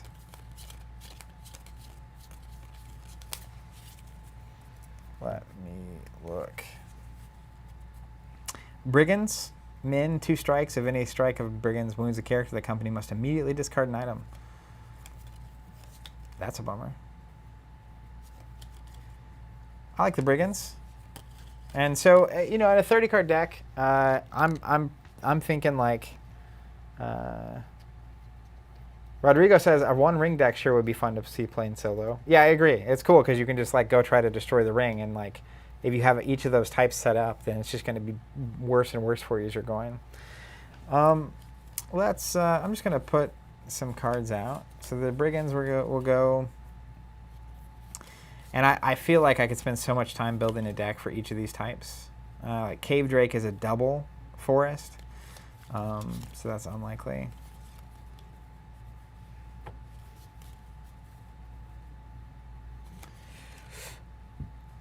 Corpse Candle. I've heard that name a lot.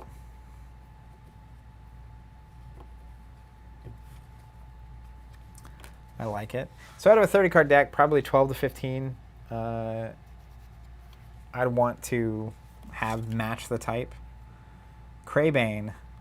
Ooh, that's gruesome art, actually.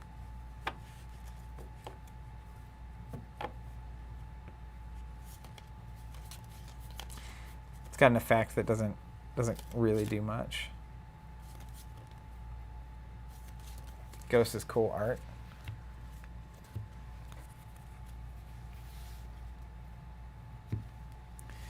All right, let's see. Giant. They look like ghosts.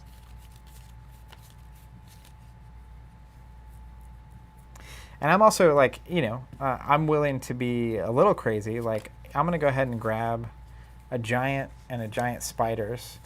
And that might end up in my forest deck. And it's like, it doesn't have to key exactly. I'm just literally looking to make it a challenge so that when I'm going through the forest, I know I can run into a giant spider if I'm not careful. What up? See you, Y-Wing Scum. Thanks for being here. Anders, appreciate you being here too. Saying he needs to go to bed. It's super late there.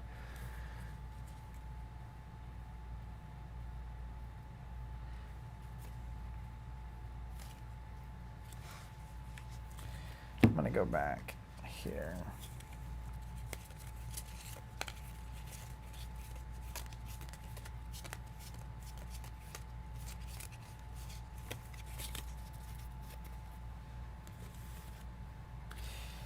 Yeah, I like, you know, we'll get Bert in there. We'll get Tom in there. We'll get William in there. We got trolls in the forest, right? I love that the scenes where you have like the trolls that have been turned to stone. Makes sense. If there's any hazard cards that you think would make a lot of sense in a forest deck, hit me up. This isn't necessarily a spooky forest. The Corpse Candle is probably not going to go in this stack. I'll probably have like an undead kind of ghosty thing going on. VX says there's more text on cards in Middle-earth CCG than there is in an entire book, the entire trilogy. Probably true.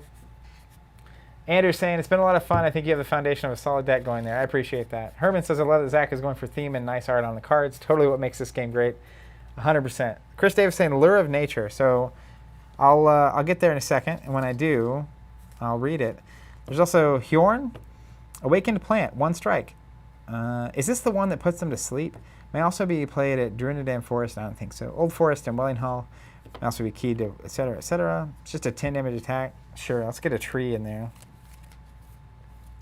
Long Winter. Each moving company that has at least 2 wilderness in a sight path must return to its site of origin. Unless it contains a ranger. Additionally, if Doors of Nights in play, each non-haven site in play with at least 2 wilderness, it's too conditional. Ooh, Lost in the Wilderness.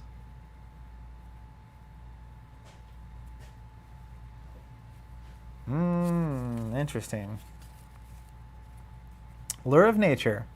Corruption. Doesn't affect hobbits or dwarves. A character receives 2 corruption points. Target character makes 1 corruption check. Also, easy version of playing this is flipping from top, randomizing who it affects. Hard version is playing a little bit of AI for the villain, which is when you flip a card like Lure of Nature, choose the thing that's worst for you. It's like kind of like the Grim Rule in Arkham. Just go as hard as you can. Y-Wing Scum saying forest, I'm thinking animals, wolves, spiders, etc. Yeah, I'm digging that. Old Man Willow, that's who that is. That's the one that puts them to sleep. Greg says, haven't seen this before. Looks interesting. How does it compare to the LCG? Totally different. This is a 90s CCG, and it's so full of theme and lore. It's unreal. So definitely, like, we did a video probably like 6-7 weeks ago where we played and we go through all the rules. So if you're interested in checking it out, you should. But there's some amazing art in this game. Like Choice of Luthien is one of my favorites. We'll pull it up and it just looks fantastic. All right, corruption, receive 2 points. Target character makes a corruption check for each wilderness in its path.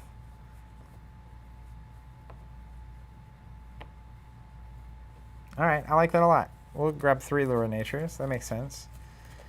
Lure of Senses.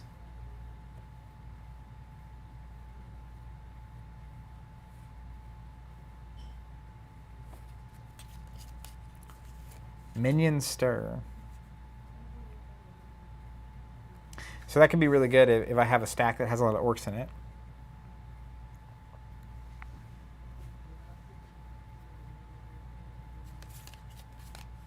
Oh, there's Old Man Willow.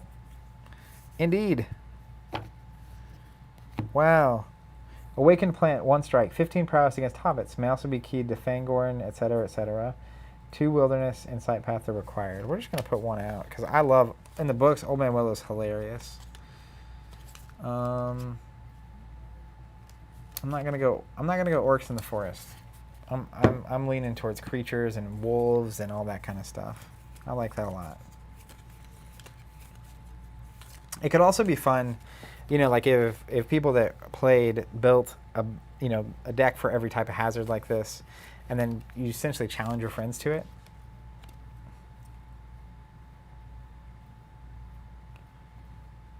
Ooh, nice. River is playable on a site if a company that has moved to the site this turn does not tap a ranger. It must do nothing during its next site phase. I like that. It also just feels very foresty. There's the wargs. Let's grab a stack of those. I hate wargs in the best way. And wolves. That's nice. I like that a lot. All right, so Greg says, thanks. We'll check out the video. I've been enjoying Flesh and Blood coverage too. Is that on again tomorrow? Yeah, so Flesh and Blood's tomorrow. I'll be flying solo again. Steven is taking a very well-earned break. But I'll be doing deck building for the first time. So much like today, I'll be building and talking. So if you know what's going on, it'll be a good video. Herman says, River is amazing. Yeah, I feel like that's a painful thing to have to deal with. So let's see.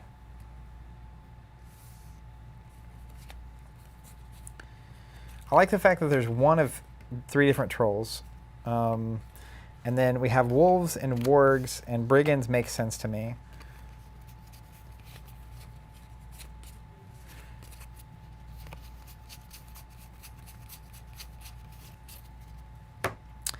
And then let's just go with 1 Hjorn. I'm going to save Old Man Willow. Andre saying Lost in the Wilderness. I assume that's a card. So we have 15 creatures. I'm thinking a 15 card deck. So I've got 3 rivers, 3 Lure of Nature. And now I'm going to look and make sure there's not creatures I would rather have. But I'm just looking for events that somehow seem foresty. There's also dire wolves. Yikes. Let's just stack them. Stack them up. I'm going to mix it up. Yeah, Jeremy. So I'm basically going to build a site-specific hazard deck for every type. That's the goal.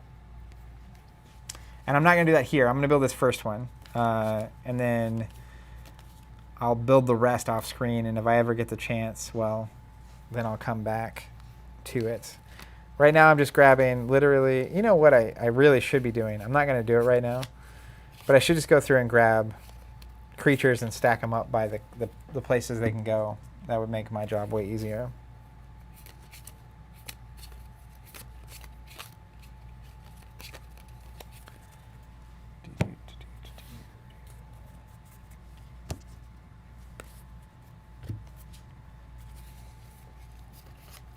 Dragon stuff, dragon stuff. Where do the dragons live? What site types do they come from? Because I do feel like having like deep dark caves, and I have like Shelob and the Balrog and stuff, so I assume I'll build specific stuff for them too.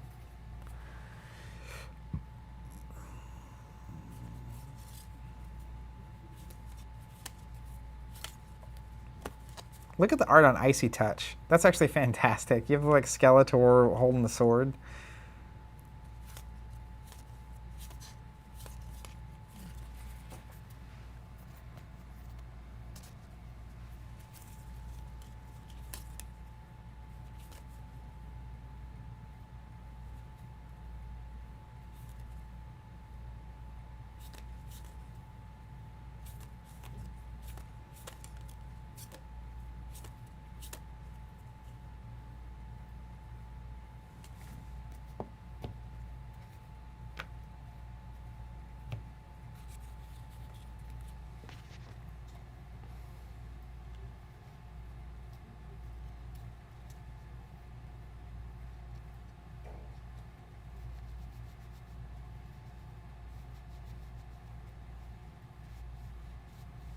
Chris saying dragons are runes and layers. Cool.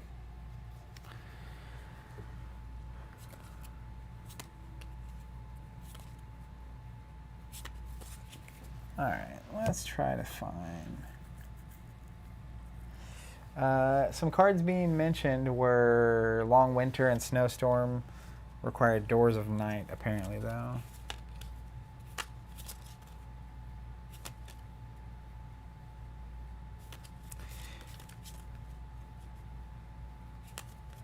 I'm not necessarily against it.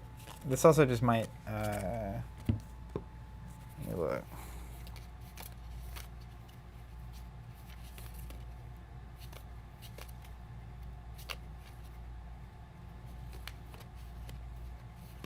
Fell Winter. Nope, that's not the right one. Let's see.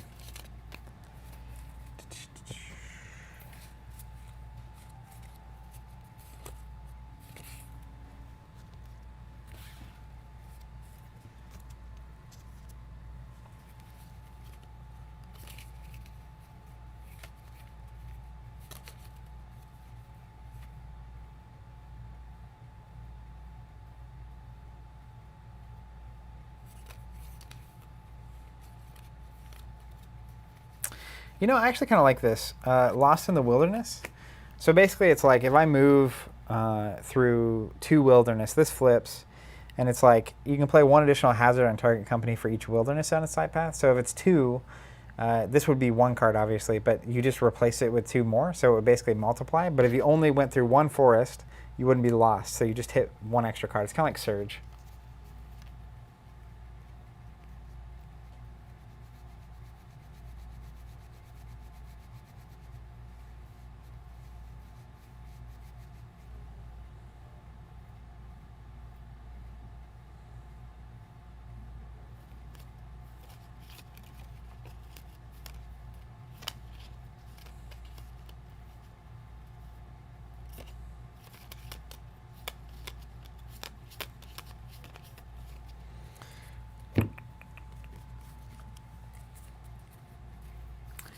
Chris says, all right, Enchanted Stream, or Steam.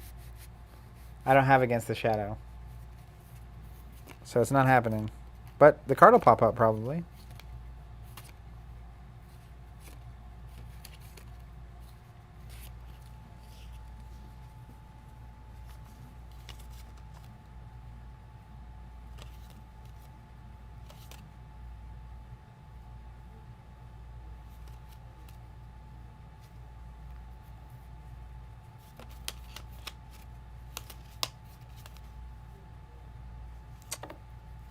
Oh, nice. Watching the water. There'll be some water. I'm excited to build the water deck.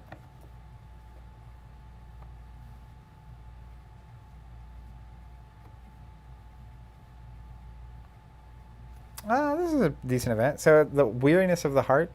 The prowess of a character is modified by -1 until the end of the turn. Alternatively, the target character is forced to make a corruption check. Cannot be duplicated. I feel like that's a generically. As I go, it's so funny. It's almost like designing the game. I feel like you'll find cards that are just generically good, like bad cards for the heroes to face, and in those instances, right, it's just like I remember. I made a stack of all the cards that are relevant, but I also did that with the bad guy cards. So I assume all my like go-to stuff is in this stack. But you know, like Weirdness of the Heart, I feel like could go into any deck, and it's just kind of a surprise. Like, it reminds me of in like Champions when you get like Advance in the villain schemes, or you get in Arkham when it's like add a Doom. Yeah, Chris saying there's not that many hazard events to add to a region's theme. I think you pretty much just find them, like I did. The handful that there are.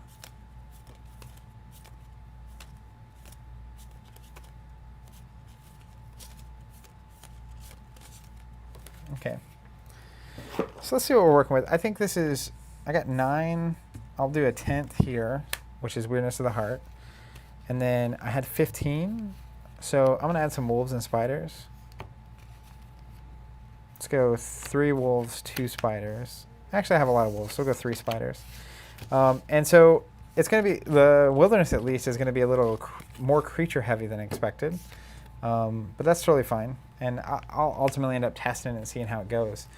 But the goal in my next step of this process, and we'll see what's on camera and what's not, but the next step of the process for me is going to be going through all of my bad guy cards and basically making stacks of minions or creatures for all the different types. I'm trying to get a 30 card deck for each type. And then in that way, right, you know, if I'm going to pull out the map again, if I go from Red Horn Gate to, you know, into Waith, it's like I go through, I start in a forest, I go through 1, 2 wilderness, and I end in a wilderness, so that's 4. So then basically I would take up to 4 cards, but it's going to be capped based on the party size. So if there's 2, I'd flip 2 from the wilderness stack. But if I did 3 wilderness and a freehold, I would do 3 wilderness cards on the top freehold card. And then I would do them in the order that the site path was going, just to kind of mimic what's going on.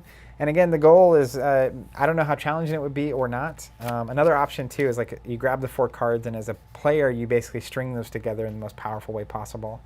Also of note on the hero side, or the free people side, that my intent would be to go down to a 5 card hand instead of an 8 standard, because normally you're having to balance between the free people and the hazard cards, right? The resource cards and whatnot. So to kind of mimic both sides. But then what that lets you do is take a stack of your, you know, standard deck without the hazards in it and just test it. Because a lot of times, you know, if I'm building a hazard deck, I'm not necessarily building it to counter my hero strategy as much as I'm building it to counter whatever is going to be on the table.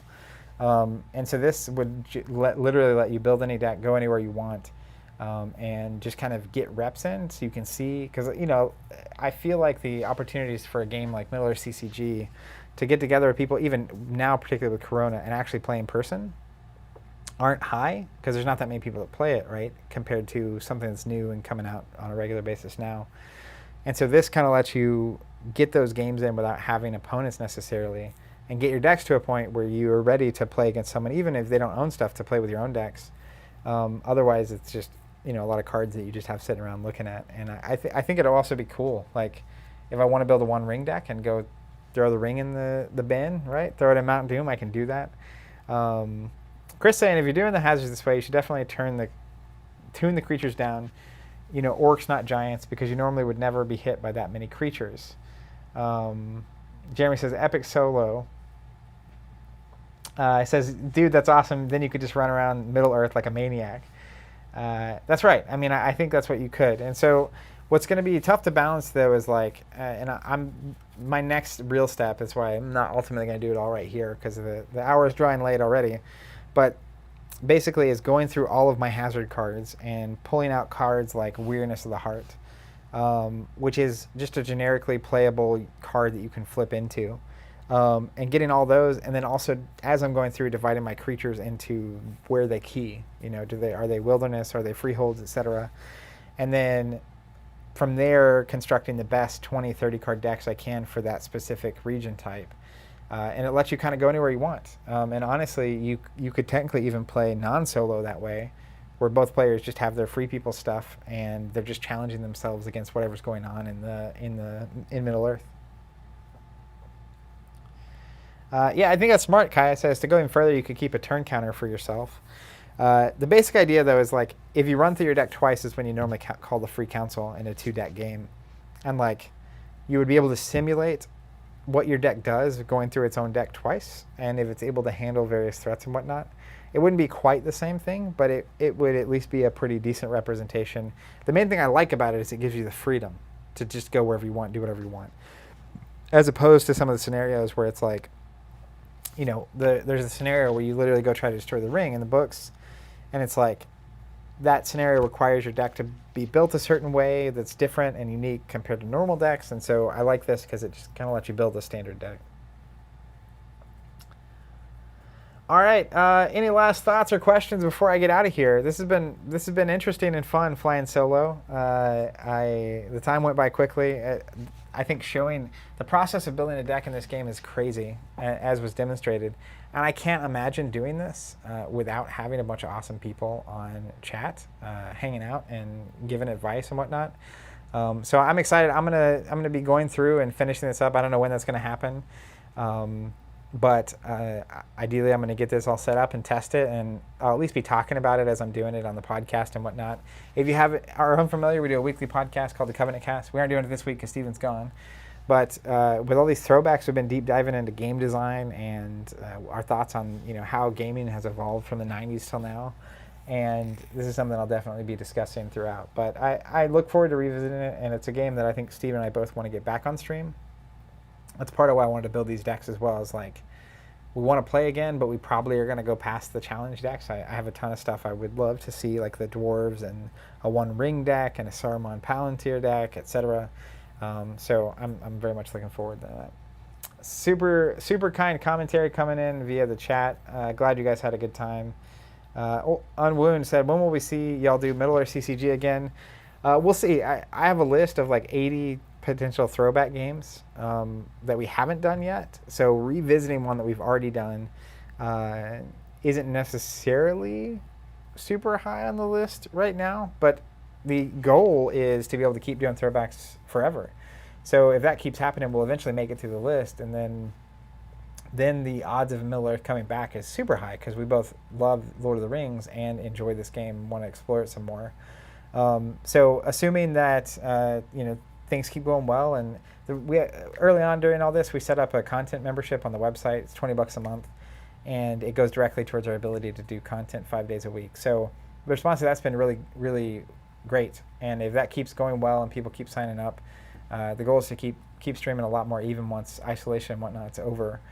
So hopefully that part of that plan is being able to stream on Thursdays for throwbacks, because it's been so insightful for us to experience games from the 90s all the way till now. And it's cool getting to see kind of the evolution of thought and where ideas are coming from. And, ideas you thought were unique and cool in a game you played in 2010 that actually was in a game in 97. And did it come from the same place, or is it that they both had the same idea and executed on it similarly or differently? And there's just some really cool concepts out there. So it's cool to have that as a kind of anchor compared to new games that we're looking at and playing and supporting and whatnot, and just kind of being able to really better understand the industry and what's going on. It's something that Steve and I are both very interested in general as people. So it's been super fun, and the fact that so many people are out there watching and enjoying it has been fantastic. And the kind words being expressed our way has been super amazing, and we're very grateful for everyone that's been along for the ride and hanging out with us. So Kang says, I've watched it all day. Zach, TC rocks, thank you. Hey, appreciate that. KH McClure, great job, Zach. You illuminated everything and gave a good feel for the game, and props to Bryce for kicking butt too. I'll just give that shout out to Bryce. Wizard that climbs the library, fun hangout today, glad to have you. Thomas, this was fun to listen to. Wish I had my Flesh and Blood cards for tomorrow. Well, if you don't have them, hopefully you have them soon, and tomorrow's deck building will be definitely fun. Chris says, thanks for showcasing this artifact of the Elder Days. Happy to do it. I love this lore and this art, and I really enjoy this game. So hoping to play a lot more of it. Jonathan H says, thanks for the great afternoon. Happy to have you here, man. Unwound Addict says, will you make custom tokens for Middle-earth CCG? So I remember when we were playing, there were a handful of things where I was like, oh, it would be really nice if we did this. And that's definitely something we would look at and would consider. We have a lot of products in our pipeline right now. But that's there's a list of things that we've thought about when we're going back and doing these throwbacks that we're interested in making for ourselves, and so it's possible we would see, kind of gauge interest and see if people are into that kind of thing, and if they are, you never know. You never know. Carlos says, thanks again for reviewing this awesome game. Happy to do it. Like I said, I'm hopeful to get all this solo stuff built so I can play it more and speak to it with more knowledge. And next time we play, hopefully, if I have played more, the first time we played, neither of us had played, and we were kind of learning through the rules at the same time, which is a challenge. This was a lot of game on the table, but we both enjoyed it a lot. So hopefully coming to the next time we would actually stream it, I've played a lot more, and if I have, it would go a lot smoother, and I think we could really show off the game in a better way. Kaya writes down furiously, pipeline is full of products. It is. Carlos says, I'll always be here looking for these classics. Glad you've been enjoying it. Jeremy says, yeah, just neutrally useful things. Are you talking about the tokens? I don't know.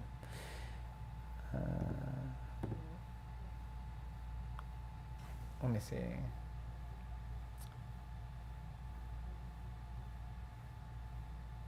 Jason says it's unique bottom-up design CCG. You talking about this game? It's definitely unlike anything that we've played. It's in its own category. It's in some ways reminds me of the Star Wars CCG, and in some ways it reminds me of what's the other game that we played that was like this? But in a lot of ways, it's just, I think it's focused on lore and theme and like the location and the map and whatnot. I've never seen anything as committed to that concept as this game, which is really, really impressive. So, all right, hey, I'm going to get out of here. I have appreciated having you all here. Hopefully you enjoyed this and you had a good time. I did. I'm super excited to actually get to try this deck. We've been streaming old throwback games every Thursday. We're going to keep doing that for a while, 5 days a week. I'll be doing some Flesh and Blood deck building tomorrow, which I'm excited about. But if you haven't been checking out the other streams, you should. And we also have a weekly podcast, the Covenant Cast, where we talk about tabletop from our perspective as retailers and players in the space. And we kind of do macro level looks at various things going on in the industry and whatnot, from game design all the way to publishing and print runs and all that kind of stuff. So it's a good time. If you're interested in that kind of thing, check out the podcast. And if you're interested in this game, I definitely recommend it. The challenge decks are out there. There's a community online. I'm in a Facebook group that's awesome. There's a website called Council of Elrond that has a bunch of information in a forum. There's a ton of ways to play it solo and whatnot. So it's a beautiful game that deserves to not get forgotten, not get lost in the past like some relics of time. But yeah, I've loved having you here. Appreciate it. Appreciate all the very kind words. I'm going to flip us back to full screen. And then I'm going to de-mic and we're going to get out of here. It's been great. Stay safe out there, and we'll catch you guys on a future stream.